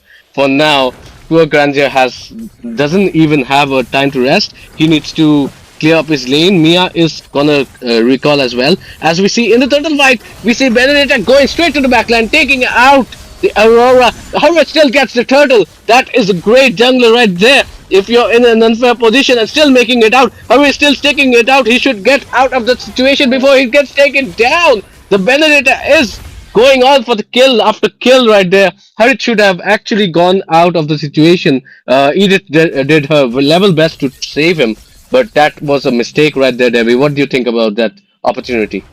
Yeah, they did take out the jungle for 5-7 Celestial, but they did trade out the Herald as well. But onto the bot side, it's actually the gold lane. Granger being solo killed by the Mia again. And it's gonna be another turret falling down to the bot side. It's gonna, Mia's gonna have a really good time because she really did have that first build going on for her as well. Actually, it's just a 1k gold lead, but eventually Granger might have to try to catch up again. But there's a stun already on the Granger again. Yeah, Solski, what do you think so far of the match right now, and what do you think of the action so far? Do you have any regrets, or do you think that Celsius Esports can make a comeback right here? Obviously, I mean, yeah, the Bankai got above, but meanwhile you can see the Fredrin took out that, but a shutdown in the top lane as well. But no, guess who is there? But I don't think so. He has the ultimate, and he will fall back for now. And Celsius Esport, I think it's a pretty well-known team, to be honest. But yeah, I think they have that ability to come back. But plus, the added buff is quite a lot, because I think in the recent past he got the buff, and he can be providing a lot of dividends after a few minutes mark, because I think if he gets some itemization so far, he gonna be on a rampage for now. But we can see Granger taking down that Mia. So Debbie, what are your thoughts on this? Actually, the Mia has been doing well. It's going to 1v1. Oh, is it the top side that's right? Okay, take it away. I mean, that was a fight with a shortcut in there, but the Benedetta with the Lectio blade finishing the job. So far, so good. What a beautiful team fight composition, team fight synergy coming in from the 7 Celestials. And they are not done here, because they are hungry and they are hungry for more. But they are really focusing on neutral objective, which I like. Plus, if we see the goal difference, and this is what I like about the teams, because it's not a lot. It's approx around 1k. If we see the scoreline difference, it's approx around difference of 9. So even if you have 9 more kills, you still have a little bit low gold advantage, and Celsius Esports are focusing on that gold lead. Plus they are focusing to lose less, but we can see an implosion, and I think that's the frigid glacier right in point. Sicilian caught off guard, 3 people got stunned, and look at that, that's the earthquake shatter.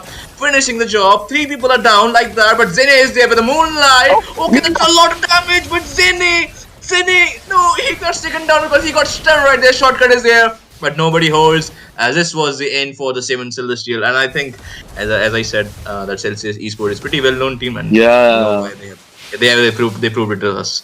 So what do you guys think? and just like that was a wipeout for the Celsius Esports. All game they have been struggling, but right now into the mid game, we can see why they are so popular and why they are so feared along the land of Dawn. As we can see that slowly but surely they are picking up the pace. Slowly but surely they are matching up the damage for damage, damage to damage for the head-to-head and toes-to-toes combination with the 7 Celestial clans.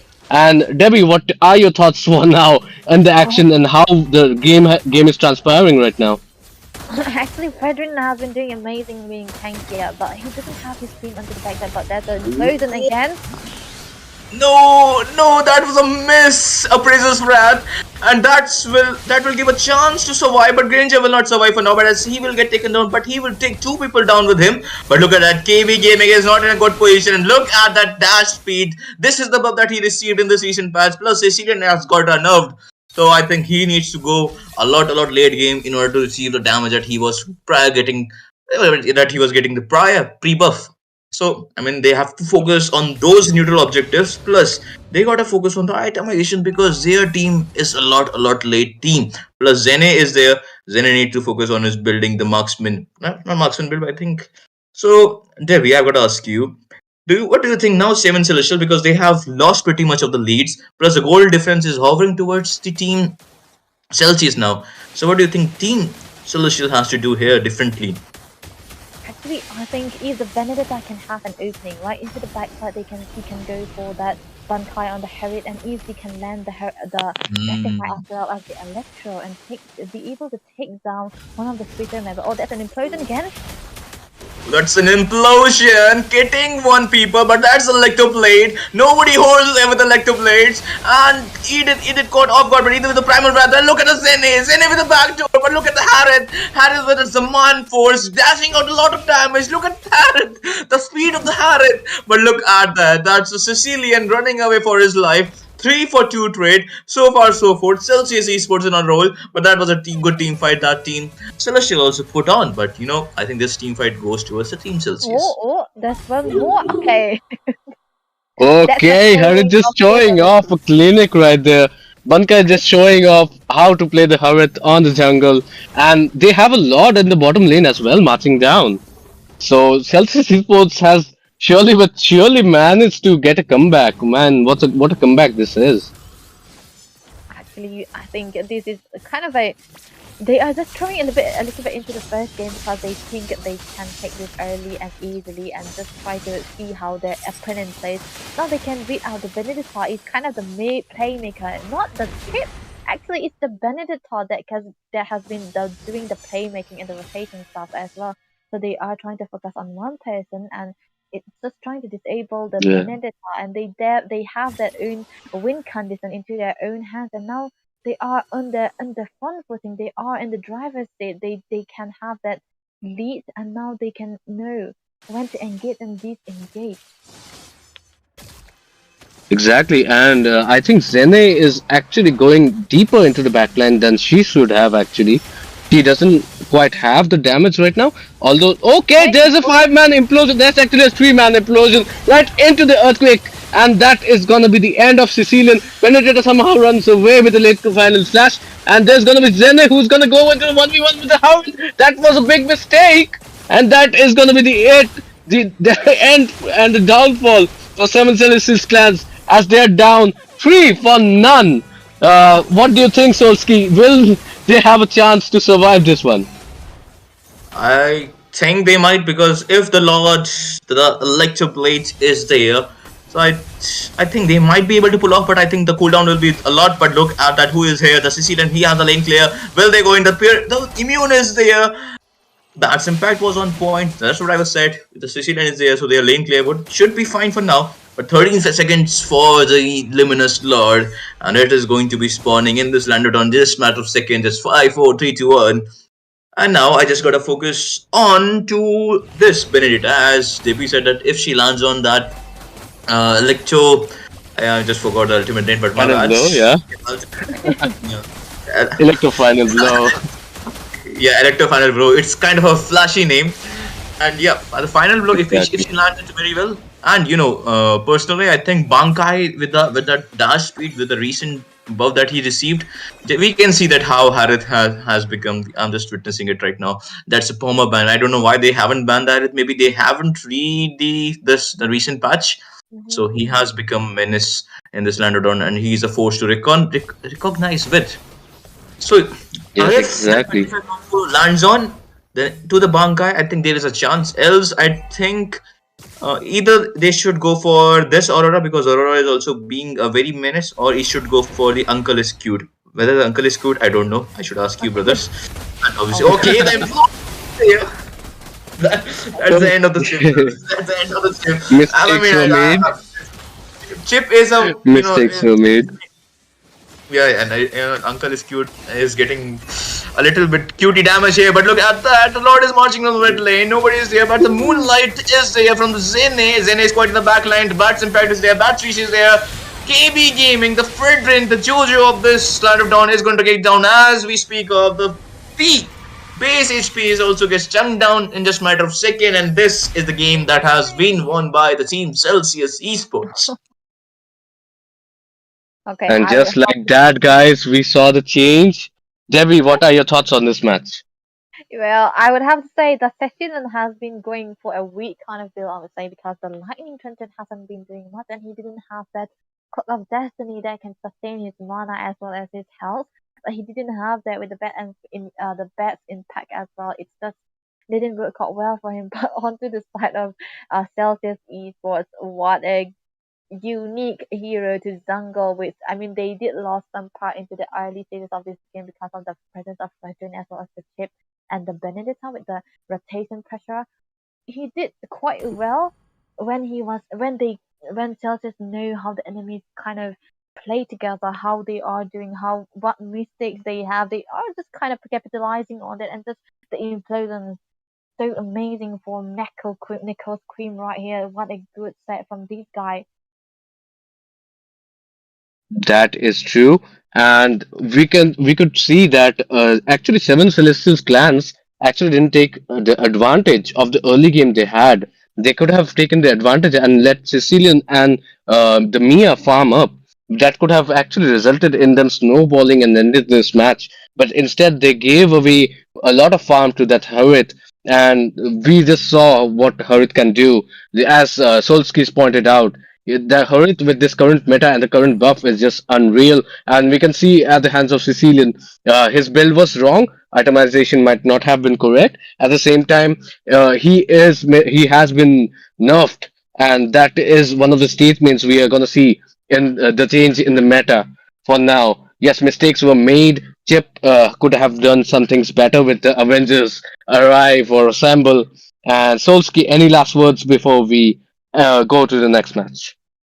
Yeah, it's not my last word, but yeah, before we go to the next match, it's obviously, yeah, it is my last match. But guys, now the draft, now the after this recent patch, now the meta has changed. It is shifting towards the, I would say, gold lane. Plus, this Harith has also come into the play. Plus, the DHS is buffed, Carry is buffed, and Irithel is buffed. So, and now also Bruno is nerfed, and plus Malefic Gun is nerfed. So, Bruno's, what do you call it? Bruno's rampage it was very short lived in this Land of Dawn. So now a lot of new marksmen is going to be coming into the meta. So make sure you pick those and ban according to the current meta. Read the patch notes. That will make you not pro, but at least it will give you some idea about the ban. So yep, we'll see you guys into the next match. Until then, me, the Soul Sky, along with Ruds and Debbie, will take a short break.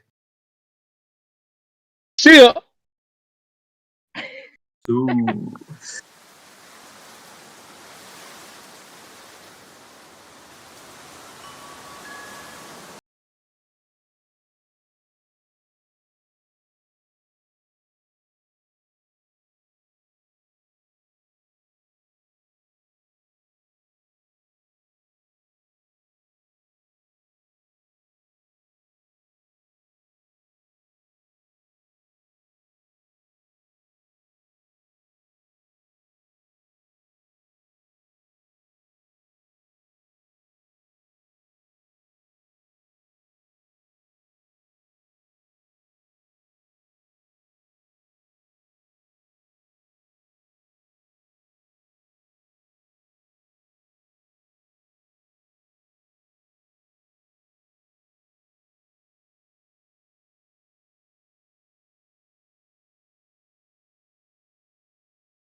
P-Fork Inco.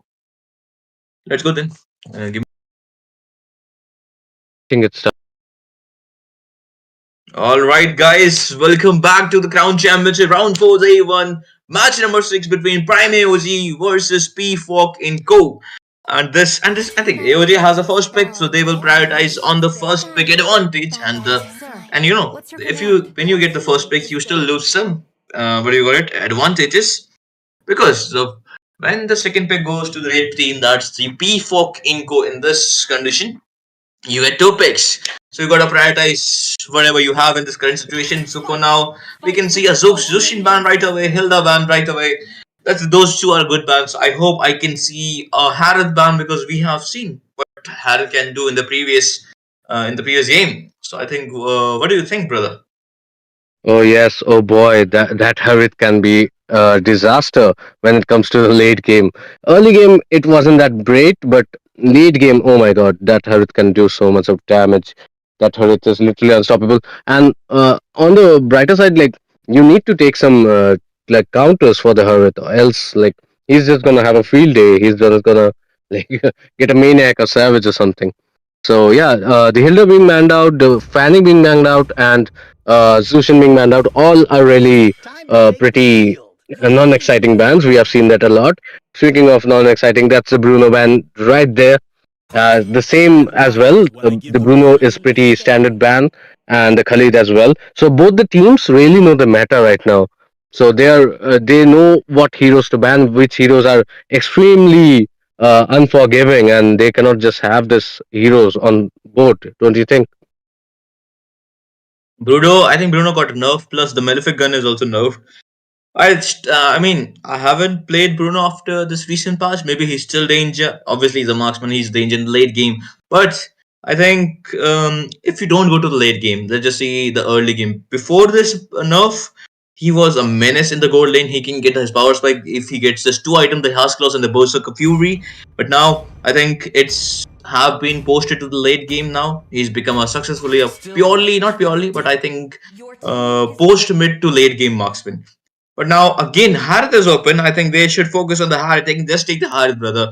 Okay, wait. Minstar is also open. But yep, if you are a very Yeah. careful Harith, you can play it really well. Even if you have the opponent you have Minstar in the opponent. But for now, we can see AOTG guy is entered into the land of dawn for this match 6 in the Crown Championship. That's going to be the Gatot Kasa. Still, he has left. They have left plenty of plethora of options are there. There's a Suyu, as we can see in our screen. There is a Joy. I was about to say it, but Sicilian again getting focused. Come on, man, read some patch notes because Sicilian, I don't think so, is now a viable mage because there's a plenty of mage that can give you early damage. He is a purely late game mage. I'm not saying that he's pretty useless, but I think people are still picking Sicilian because they haven't seen the patch note because he is not that much viable like he was pre nerf. So what do you think, Red's brother? Yeah, that is very true.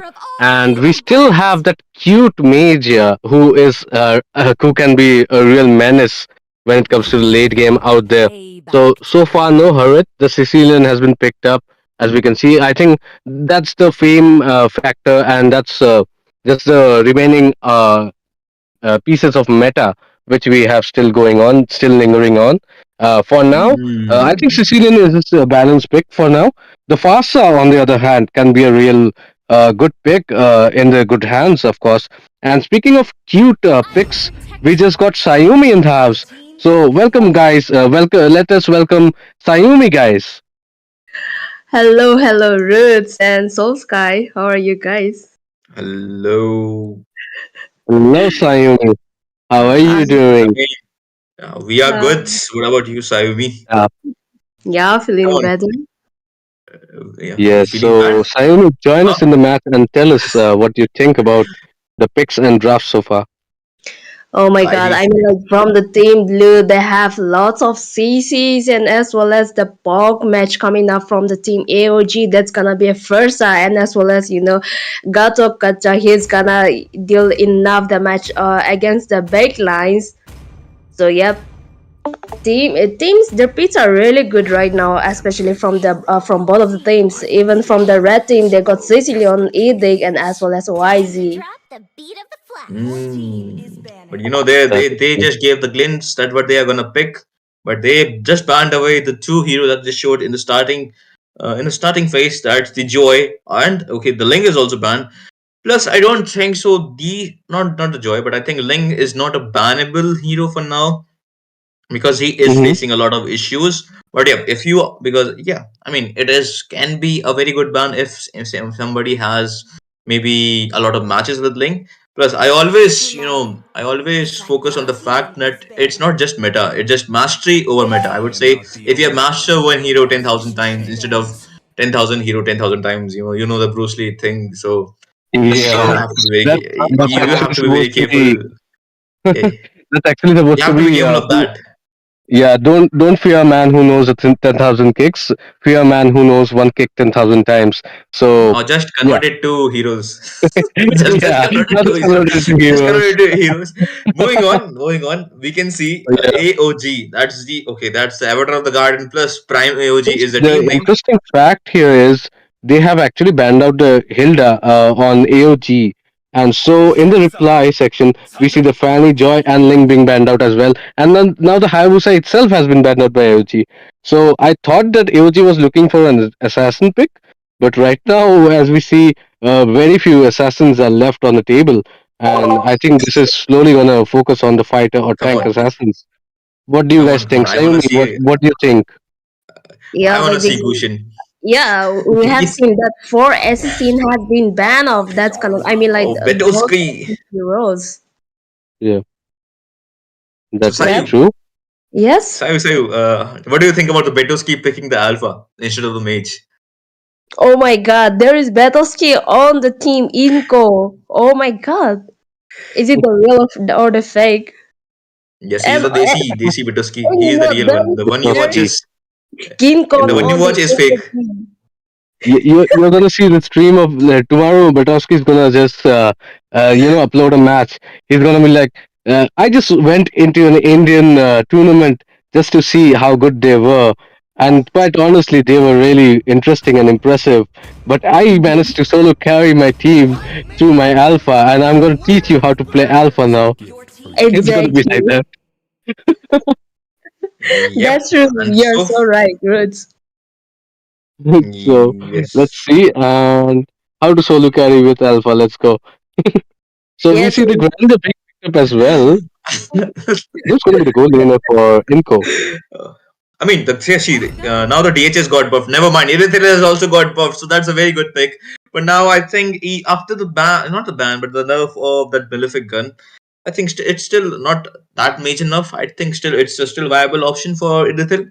Plus, yep, as Irithel just got buff in the recent patch, it's a good marksman option, and especially against a Granger, you have that mobility option in your pocket, so you can move here and there with your home pet. That's a tiger, and then you can read. But here we can see that she's bringing up the party in the land of dawn for now, as this is the match between and match number 6 of the Crown Championship, round 4, day 1. Prime AOG on the blue side, P Folk Inco is on the red side. So far, draft has been completed. I'm gonna ask you two, what do you guys think? Who has a better draft here? First, let's go with Reds, brother.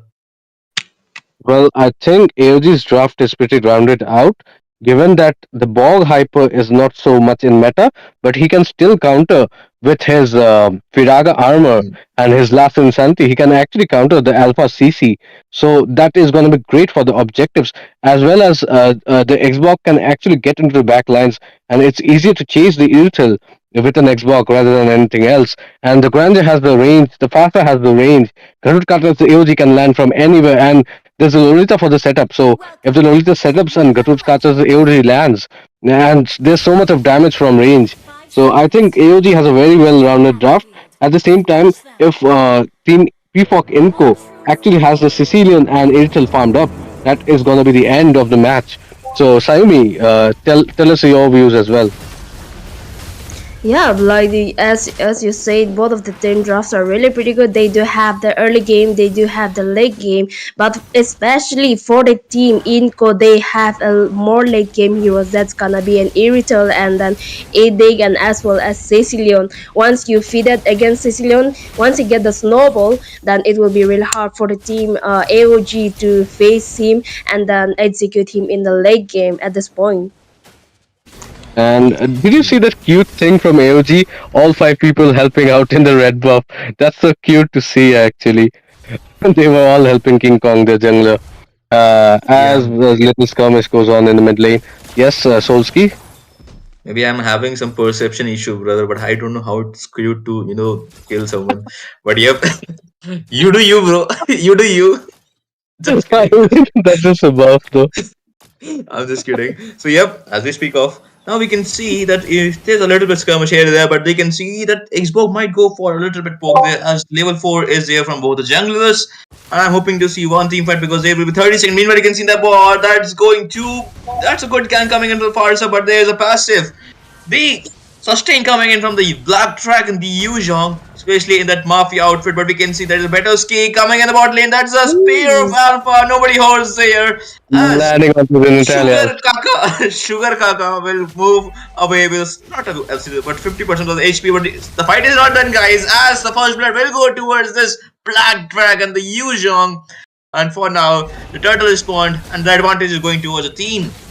P-Folk Inco. Let's just see what happens in just a matter of seconds because there's a lasting insanity combo. Couple it with the retribution. I think that's a very no, it's not gonna happen because the Alpha will secure the buff and they're not done. That's a Black Dragon from right there. Through zone out, that's a very good zone coming in from that Yuzhong. Beautifully done as an EXP laner. So far, so forth. The momentum is going towards the team P-Folk Inco for now. Yeah, exactly. That's true. I mean, like right now, within even 2 minutes from the team Inco that have a more upper hand, especially onto the goal lead and even the scoreboard that got the first blood against AOG. But we're gonna see, oh my god, onto the top lane, Ranger has been execute Aritel over there. He already do have that Sonata right now, still giving enough damage to pick off Aritel over there. I believe that was a solo kill, right? Yeah. Yeah, that was my main question. How can he die solo? But we can see Blatoski. There is a spear of Alpha to that feather strike. Guy refuges in not a very good position.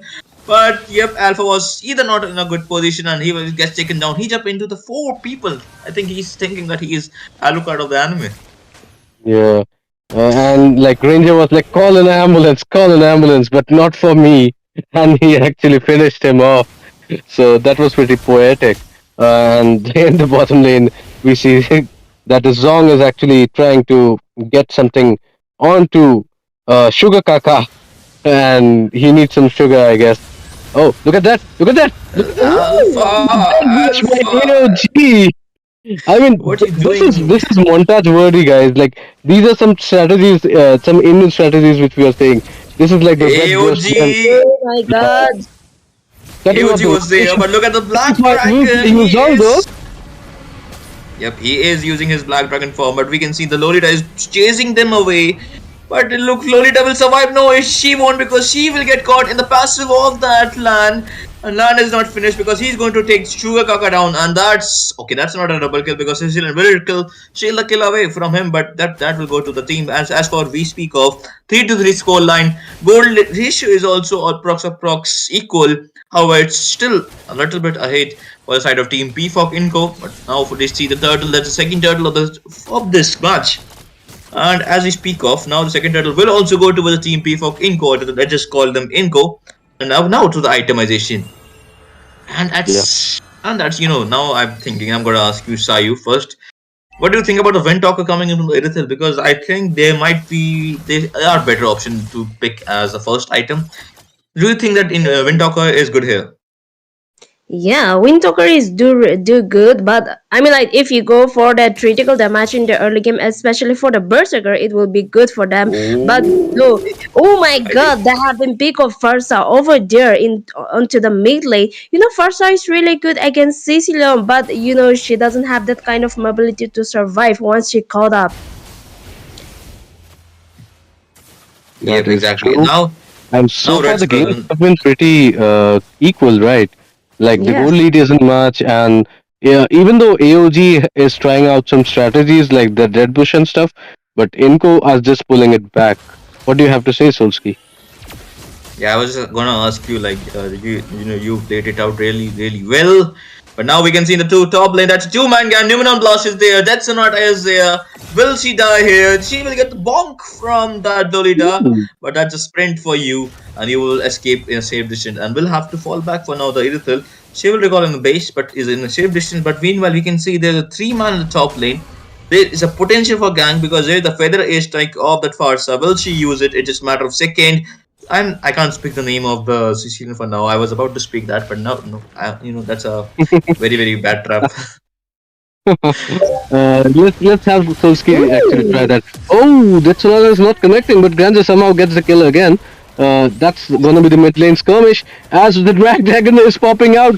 Can AOG run out? No, petrify on two people. Combo lands. That is gonna be the end of two people. Are we gonna see the Fasa as well? Flicker lands onto the Fasa. He gets catches her right in the right when she is running away, and Gatotskata is gonna silent to try to take the turret down.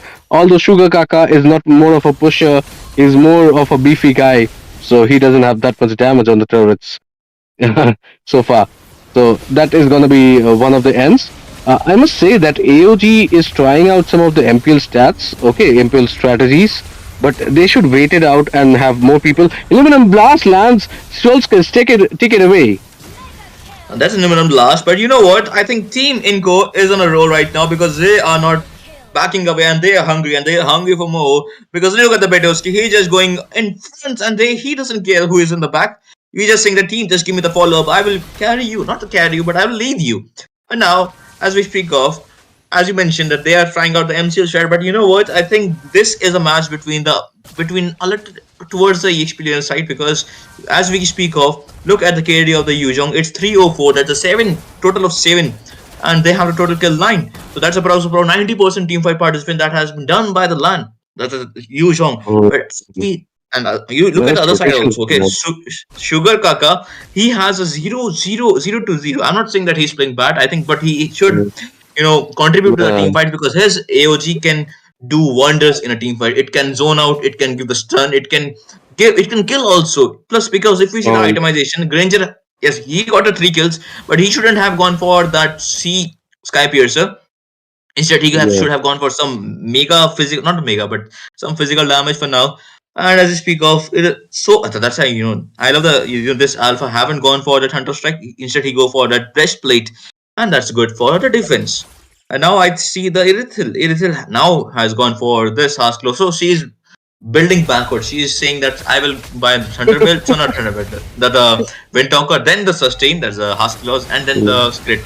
But meanwhile, you can see the top lane. That's a feather Mm. strike, and that's a slight not miscommunication, but the mistype of the flicker from that edit, and will have to fall back on as nobody holds for the side of team Prime AOG. So yes, you were saying something, and my bad guys, I just took a lot. I just speak a lot.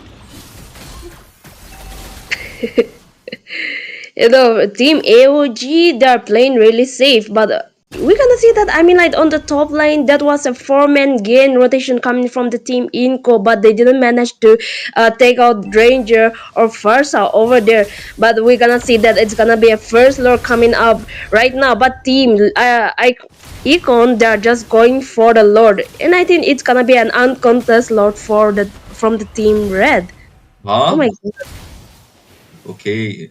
By the way, I think Irithil has gone for that Malefic gun instead of the Berserker Fury. I think she will be lacking a little bit that crit damage for now. But I think she is actually a lot focusing on that Hask Claws for that crit damage. But you can see the Feather Day strike right away to zone out them because they don't want to give away this mid turret so easily, and they will be successful in doing so. For now, nobody holds, and I think there's 5 to 5 people in the mid lane. Meanwhile, Irithil is in the top lane.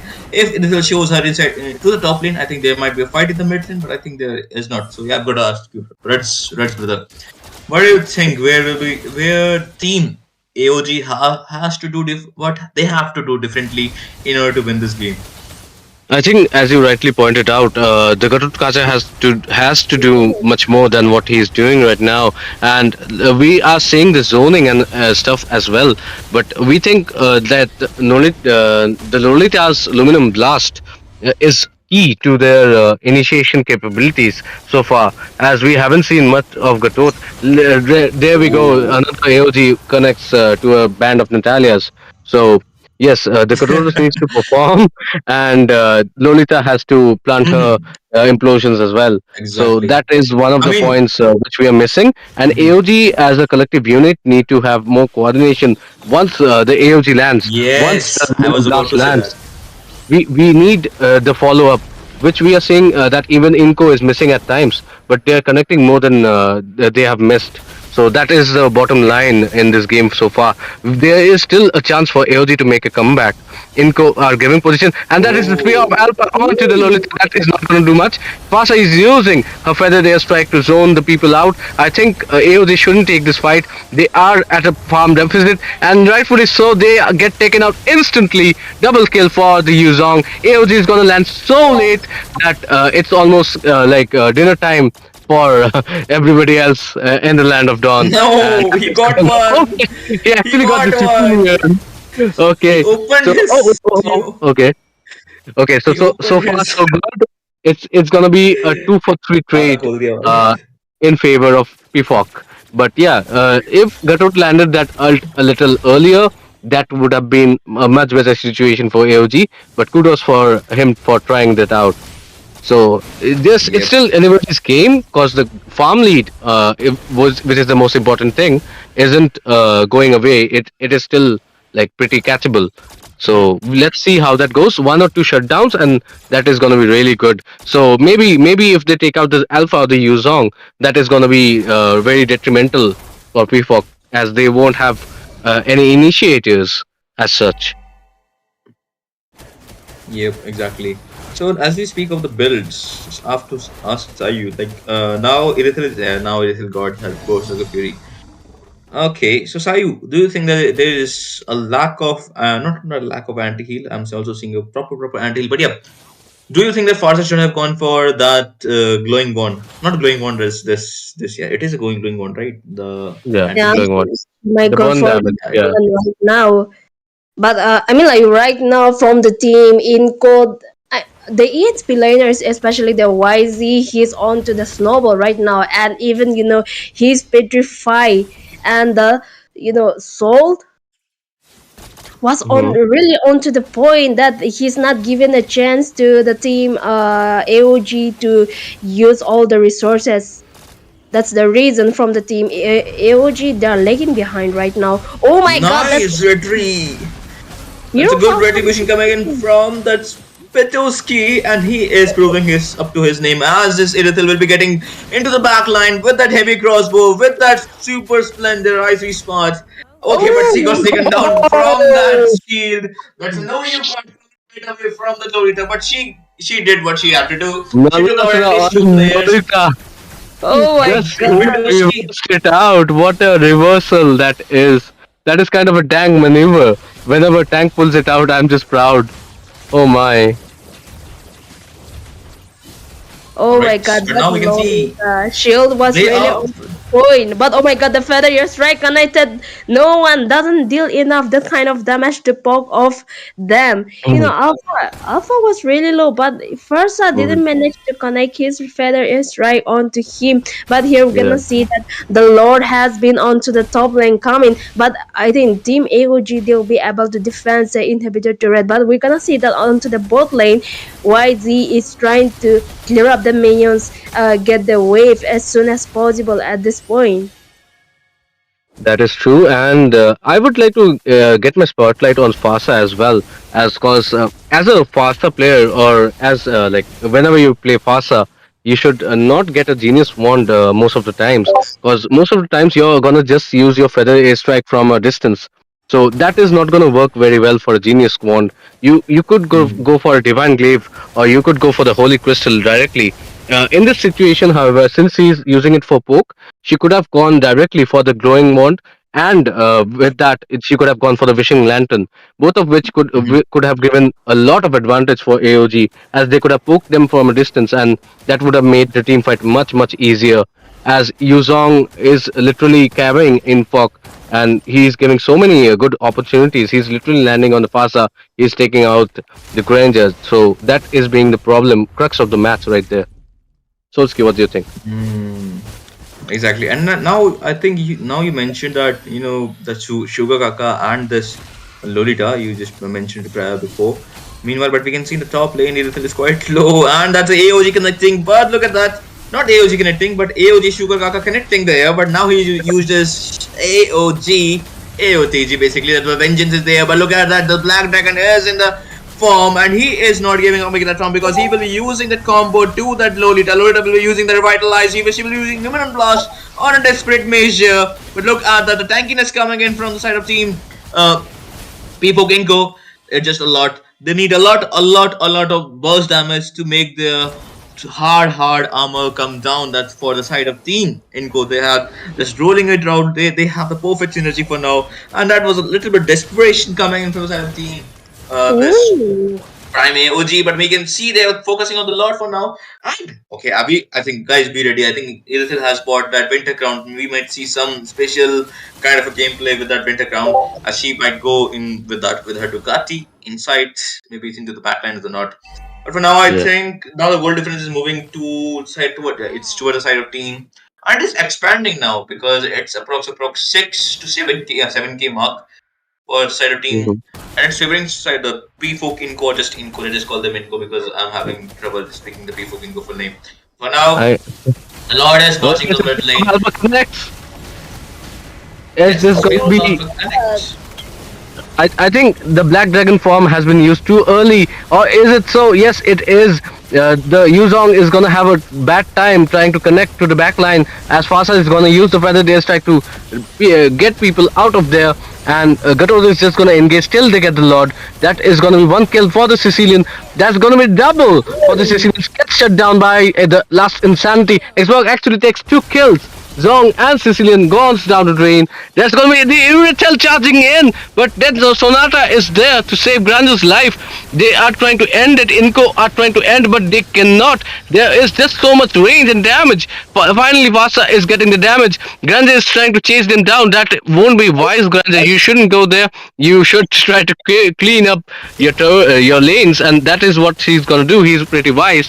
What do you guys think about that last team fight? I mean, like that.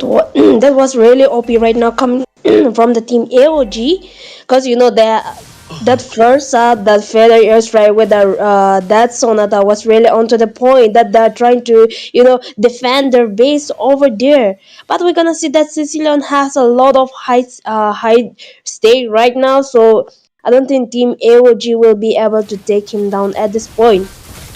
But we're gonna see that. But Oh look, my god, the but feathers, look at yes, that. they're It's a, connected against, but I don't think they will take down UIZ over there. Team yep, AOC exactly. is But now trying their I best to think do the comeback. yeah, I mean they have the possibility of comeback, but for now I think it's a game of Irithel if she uses a heavy crossbow very before the Lolita uses her shield or after the Lolita uses her shield. But look at the King Kong is in a very good position to take down anyone. I mean, he could have gone for that Irithel because he has bought his full armor because he got his the basic build. And I'm loving this build. Instead of some magic defense, he just went away for the Oracle for the region and some a little chunks of magic defense. So that's a good combination in my opinion. Plus, I think he got the cooldown boots for that extra cooldown for his lasting insanity. But I think that's just not necessary. I think he would have gone for either the magic defense boot or something else because his frag armor gets resetted when uses the last insanity, and then it's when he gets frag armor back. For now, I think the layer are focusing on the Lord, and this is the level 3 Lord. It's actually more stronger than the level 12 Lord. Sorry, not the level, but the Luminous Lord. But we can see the AOG connecting right there. But the retribution is on point. Alpha getting the Lord. Luminous Loss is there, connecting 3 people. Not enough damage for now. As Irithel will moving on, but look at the Granger. The Death Sonata is there. Granger is not in very good position. maybe Irithil having that. Yes, she will survive with that immortality. And now she has also bought the Mintacron. Meanwhile, you can see the top lane. Lan is fighting for his life as Icebox is trying to deal a little bit of damage, only using the lasting insanity, but will be failing and losing his Kataga armor and will be get down. But look at the Alpha, he's on two inside the base. But look at the tankiness. There is the immortality from Betoski, but will get taken down from this Granger. The Granger gets down from the heavy crossbow coming in from that Irithil. Now only one person is left. Will she able to defend? It's just a matter of second because Irithil will mark in this base and will be getting the victory of this match 6. P-Folk Inco. What a game it was. GG's. Well played, P-Folk Inco. That is true. And that wasn't the best of performance from AOG, as we saw. The Lolita pick was really good and could have been utilized very well, but the overall chemistry of the team seemed to be lacking. As Fasa finally built what I actually wanted to say. Look at that. She built the Divine Glaive and the Glowing Wand, but I think that was a little too late. As we saw her damage coming in, but it was like too late for them, and already there has been so much of damage. We saw how much damage Dairy Hill was dealing, and that was almost it. I mean, Sayumi, what else do you have to say about this? I mean, like, from the team AOG, they pick Lolly for the roamer, but I don't think Lolly will work against over here in this match. Because they have a lot of CCs, and as well as the Irital, and as well as Sicilian coming from the team Inco, that have a lot of magic damage and as well as the physical damage. So if they go for another roamer in this match, it will be more better for the team AOG. But we're gonna see that Gatok, his AOG was connecting to the Natalia over here and there. So I mean, like, Yeah. yeah, Team Inco. I think one important point which Solsky rightfully told is Gadutkacha needs to engage more. And as we can see, even at the end of the match, he still has a 33% teamfight participation. Whereas if we compare it to Yu Zong, that's an 83% participation, the highest in the team. So overall, AOG has pretty less teamfight participation compared to PFOC Inco. So that is one of the key factors in this match, which Mm-hmm. didn't play out in their way. So a Exactly. tried effort from AOG, but we would expect and we would want them for a better performance next time. Not to worry though, there are going to be plenty of more tournaments. Solski, any ending words for this match? You just you both laid out pretty well. I think you guys covered almost that everything that I wanted to say. But at last I would just not the last, but for now I will just say shout out to our viewers. Thank you for joining in. Please like, share, subscribe the stream, and shout out to Arsenal PH, Rudra, Devi, Zivo, Nirmal YT. Oh, we got Nirmal YT in the chat also. So AOG, thank you for joining us in the stream and the chat. Please chat more because I think we have one more match left, or maybe two more Mm. matches left. I don't know, but Two yep, more I think matches. we will He see. just forgot Yeah, two his more own matches. match. So two more I have matches one. left. Oh, I have my own match also, guys. So please stay tuned with us if you want to see casters in action. I will take a short break. Hi, Soul Sky along with Ruds Official, and obviously, guys, this crown championship is powered by Ruds Official, and along with Sai, we will take a little short break. See you after a short break. See ya.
Alright.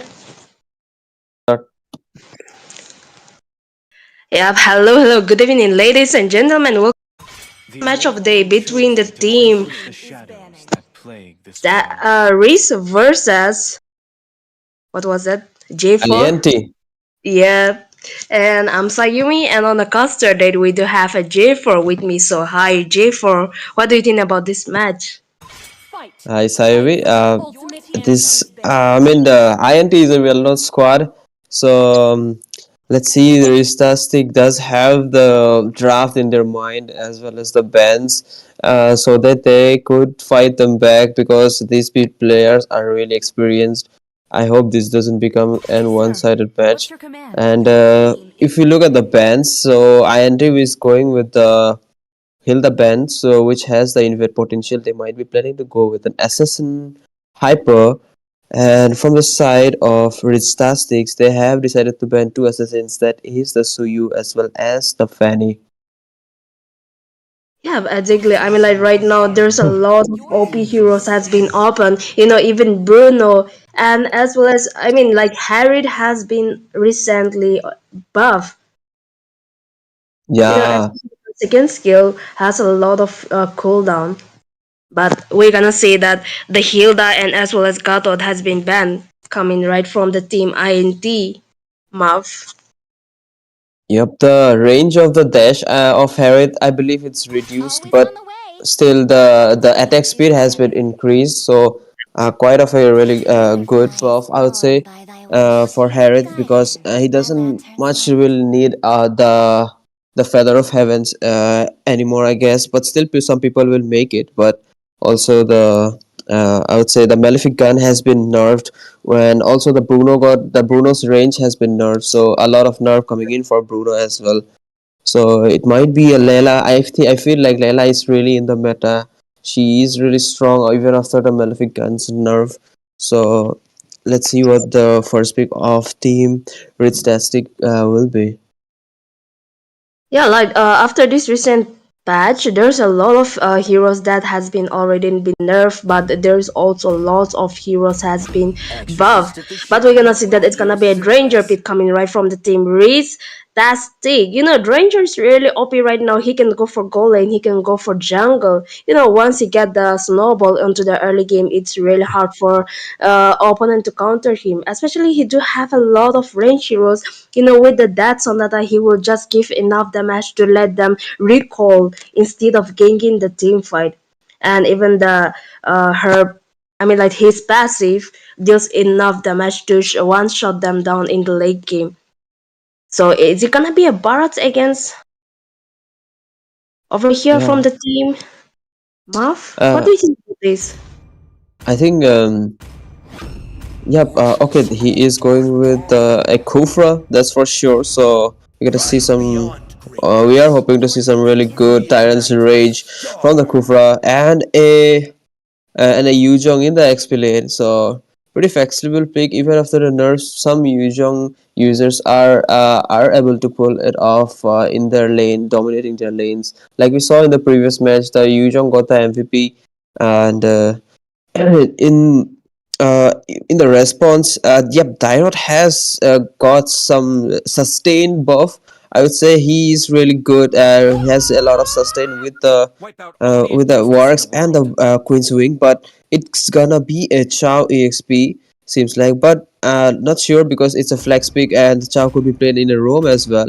But preferably Chow EXP would be better, because if a Chow roam is there, the Kufra will be causing a lot of trouble in the way of dragon as well as the blinking skills of the Chow.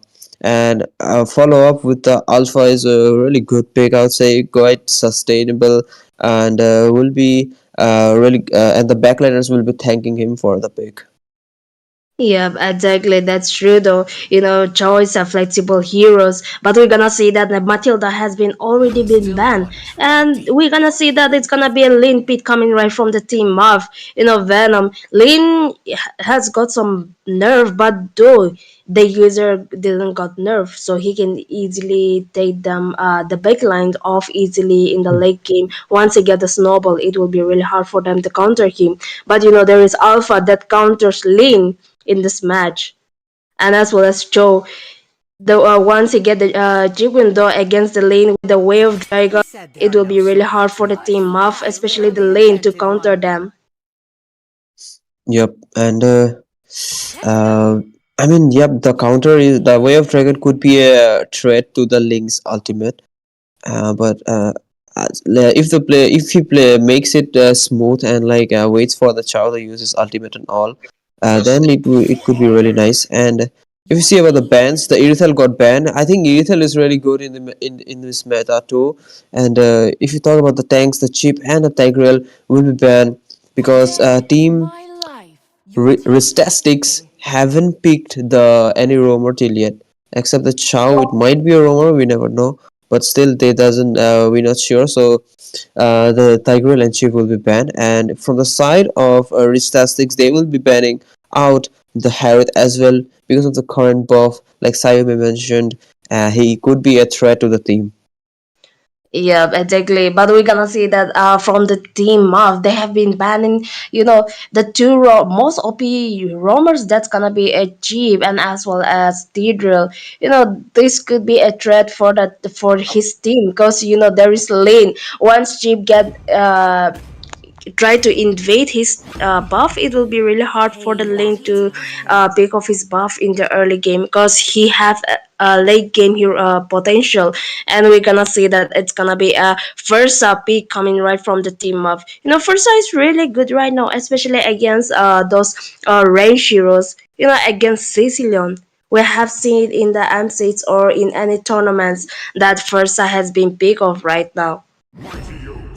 Yep, and she can outrange the Eve as well, but it might be Valentina copying the feathered airstrike that might come from the Farsa. So the IMU will be collecting the excuse me, the ultimates of the hero, especially the Tempest of Blade, as well as the Black Dragon and the Feather Airstrike. So it's like a buffet of skills that she could copy, and it will be a Belric Rome coming in from the side of Ritztastic. So let's see what gold laner they have decided to go with.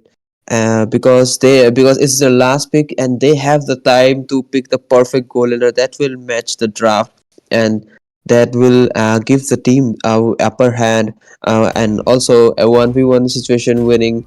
So it might be a Layla because she is pretty strong in this current patch, I'd say. Oh, imagine on the Layla right now. A Layla pick in this match again. If they go for Mia, they do have the Valerie to counter her, especially with the Vengeance and the ultimate coming from them. It will be really hard for the Mia to counter them, but we're gonna see it's gonna be a Layla against them. In the early game, he will be, I mean, like Joe and then Valerie will be really annoying for her. But in the late game, she do have a long range. So once she get the snowball in the early game, it will be really hard for the team Raids to counter Layla in at this point. So both of the teams, the drafts has been already been over. The pits are really good right now. So Jay, for which what do you think? Which team have the upper hand draft at this point?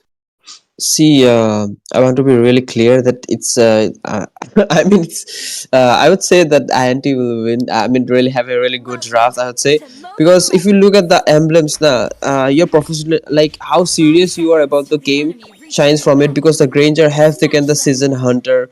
I mean, I don't think that will be much necessary because you are a goal laner. You should be getting the. I believe the master assassin would be more better. But anyway, we are at the land of dawn after the long draft, guys, and this is round one or round four, day one of Crown Championship tournament organized by Roots Official and Mako Gaming. And guys, this is the match going on between Restatics versus INT. So let's see which team will stay strong and stay slay and getting the win for themselves.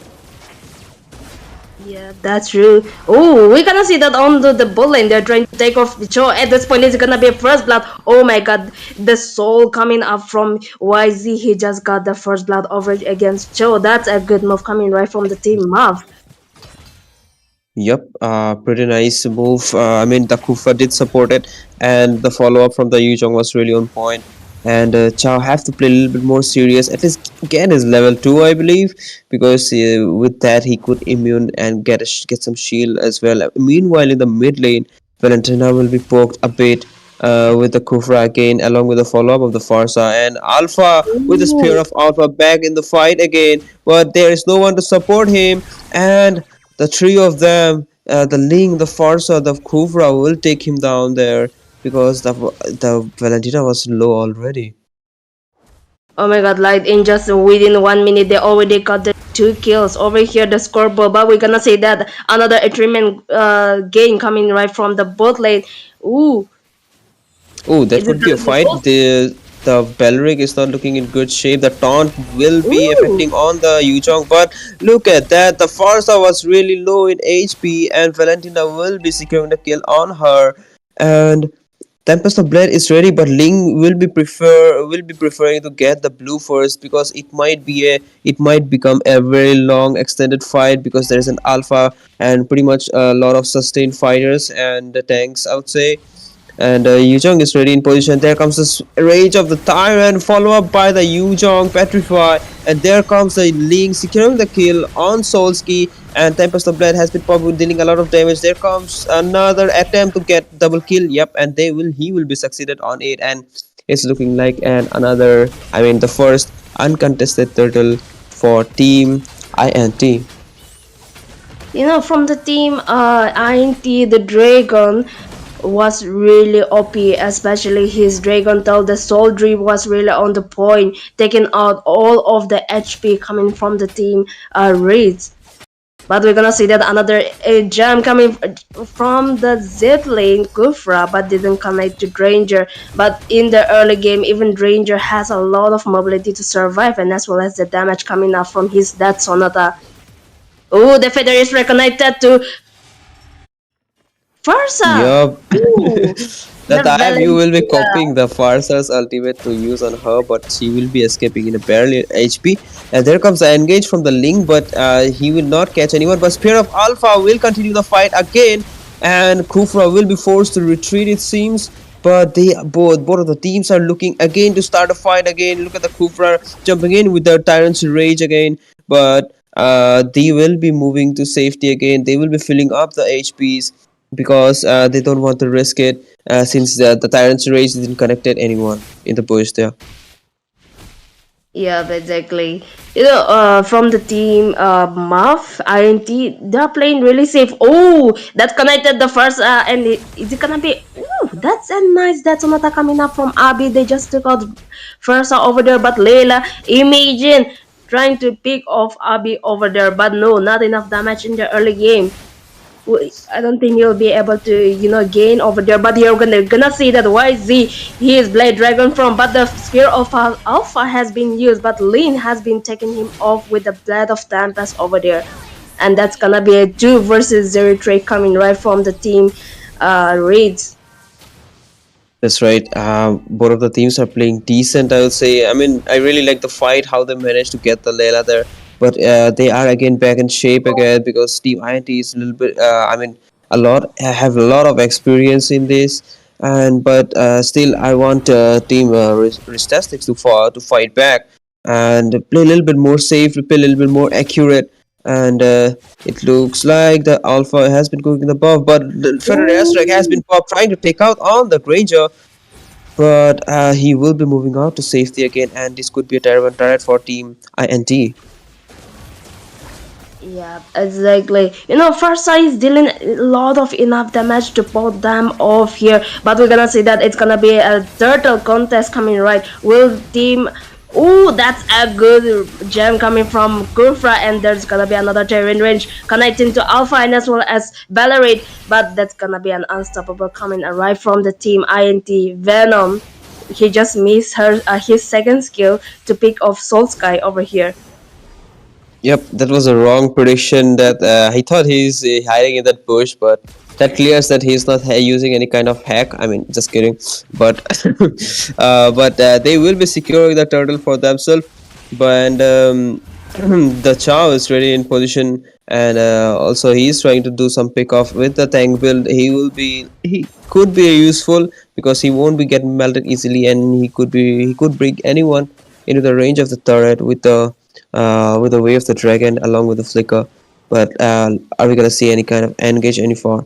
And if you talk about the items, the Chow has decided to go with the dominance ace first. I think. Ooh, my god! The Spear of Alpha has been connected, and finally they shut down YZ over there. You know, YZ was onto the snowball. His KDA was for a 414. Oh my god, but they're gonna be taken off Venom again. No! Yo. Lee tried his best to take off Chow, and he did manage to pick off Chow over there. That's a good move coming. I mean, like, that's a most advantage coming move coming from the lane. That was OP. Yup, I mean, he was confident that he will get a kill on the kill, but Feather Astruck has been popped onto the Granger, will be taken down there, but and Belric will not be able to protect him because he is kind of squishy at the point, and the Farsa does have the damage as well as the range. And if you see the Valentina, she has the Feathered Airstrike, but will be not enough. She will be using it. No, she still has the Feathered Airstrike in her hand to use it again in the team fight, but Spear of Alpha has been connected to the link again. Tempest of Blade has been popped right to the in the middle of the Chow is there, and Wave of the Dragon has been used perfectly to take out the link, but it's not enough. He will be escaping to safety again because of his high mobility, and there goes again the Spear of Alpha right into the Farsa, but Layla as well Oh as the my user god. melting that Alpha, and where Black Dragon will be chasing after the Granger, but he will be moving to safety again. Layla damage is insane right now. You know, those damage coming from Layla, did you see that? She already got the Berserker with the Windtalker. Yeah. And as well as from the YZ, the War Axe and the Queen's Wind was really on the point. And he's doing enough damage to put them off so that Layla can get the kill. I feel like this meta has giving a lot of buffs to the sustain heroes. Like you look at the Yuzhong. Ooh. Oh, very nice tireless revenge onto the Granger, but not enough follow-up came from the INT. But again, Feather Astruck has been buffed from the Valentina, as well as the Farsa will be securing the kill onto Majestic. And this is not looking good because Yuzhong will be using the Black Dragon form to chase out the backliners again. And the follow-up is always ready in the hand. Look at the link waiting on the watch. Oh, there comes the Chow with the Shungpu and the Way of Dragon, but it's not enough because the Yu Chong will be moving out of the turret's rage and will be moved out to safety again. I mean, like, if Cho went for the damage build, he can easily take down the YZ over there. He got the dominant eyes. At this point, he's going for the tanky build. Oh my god, the further airstrike has been pop up, connected to three members of them, and there goes Layla, got another kill. But oh, that's a nice move coming right from lane. The Tempest of Blood has been connected to them, and it's gonna be a wiper coming right from the team Reed. Not a good looking. At this point, the Lord has been onto the inhibitor turret. Will they be able to respawn and defend at this point? Yeah, I mean, they have wiped them out like just before the Lord was in their inhibitor turret, so this could be really fatal, but they are defending pretty good here. And there comes a Feather Airstrike popped, but Tempest of Blade has been popped in the middle of them. Will get some kill, and the follow-up of the Layla will be able to secure Majestic as well as Abi. And the triple kill Layla coming in there, my and might be Maniac. Yup. Is it gonna be a Maniac savage? for the Layla. Okay. Yup, and before we see a savage, the match has been over, and the match will fall into the hands of INT for this match. Oh my god. I mean, like, see, if you give the early snowball against for the lane, it will be really hard for the team race. And even though I mean, like, they do have the Cho, they do have the Dranger, they do have the Alpha, but you know, Dranger didn't got that kind of snowball onto the early game. He did made the Sky Piercer, but no, he didn't even have that kind of kills. Didn't have that kind of stake against the Sky Piercer, so it's really hard. hard for the team Reds to counter them. And even see, imagine his KD is 617. That's insane. Especially Layla in the early game, she got some kind of support for coming from Fursa and as well as the Gufra. That's right. The Tyrant's Revenge was, I mean, it does connected at some point, but in the mid game duration, I would say the Ling and the Layla already had a lot of damage spike in their hand, and they were bursting along with the Forcer's support was really nice, and they will be getting the victory for themselves. And with this, congrats to Team INT for the victory, but I would like to say, Risk Testing, this is not the end for you guys, and we will be hosting a lot of tournaments more. So stay tuned, guys, and you might shine in another tournament. And with this, guys, we will be wrapping it off, I guess, because this is the last match of the day, and we will be. Stay tuned, guys. Do subscribe to like the stream, and we will be meeting you guys tomorrow, I believe. Yes. Yep. So guys, please do subscribe so that you can get our live notifications. And this is me, Sayumi, signing off. Good night, everyone. I know you told your friend you're not okay. And tell me what's wrong and why you never said you felt that way. And guess you're trying to stay strong and fake a smile until I look away. But I've known you too long, it hurts to watch your blue eyes fade to gray as you fade away. As you fade away. Yeah, I'm about to fade away, cause every time I wake up I feel like it's Monday. Something's going wrong with all the chemicals up in my brain. All of a sudden I don't look at anything the same way. Gotta build up of my thoughts sitting in an ashtray. I'm sorry that I'm so inconvenient, okay. Just let me be me and I'll stay out of your way. I can see the way you look at me, I'm such a disgrace. I never really asked to be brought into this place. You wanna love me? Well then baby I have a taste. All the highs and the lows, no you'll never be the same. I don't really wanna hurt you but I can't control the pain. If you're sticking by my side maybe we could be okay. Okay, maybe you could be the change I need today. I promise that I've never felt this way. I really hope that you will choose to stay through all the pain. I know you told your friend you're not okay. And tell me what's wrong and why you never said you felt that way. And guess you're trying to stay strong and fake a smile until I look away. But I've known you too long, it hurts to watch your blue eyes fade to gray as you fade away. As you fade away. As you fade away. As you fade away.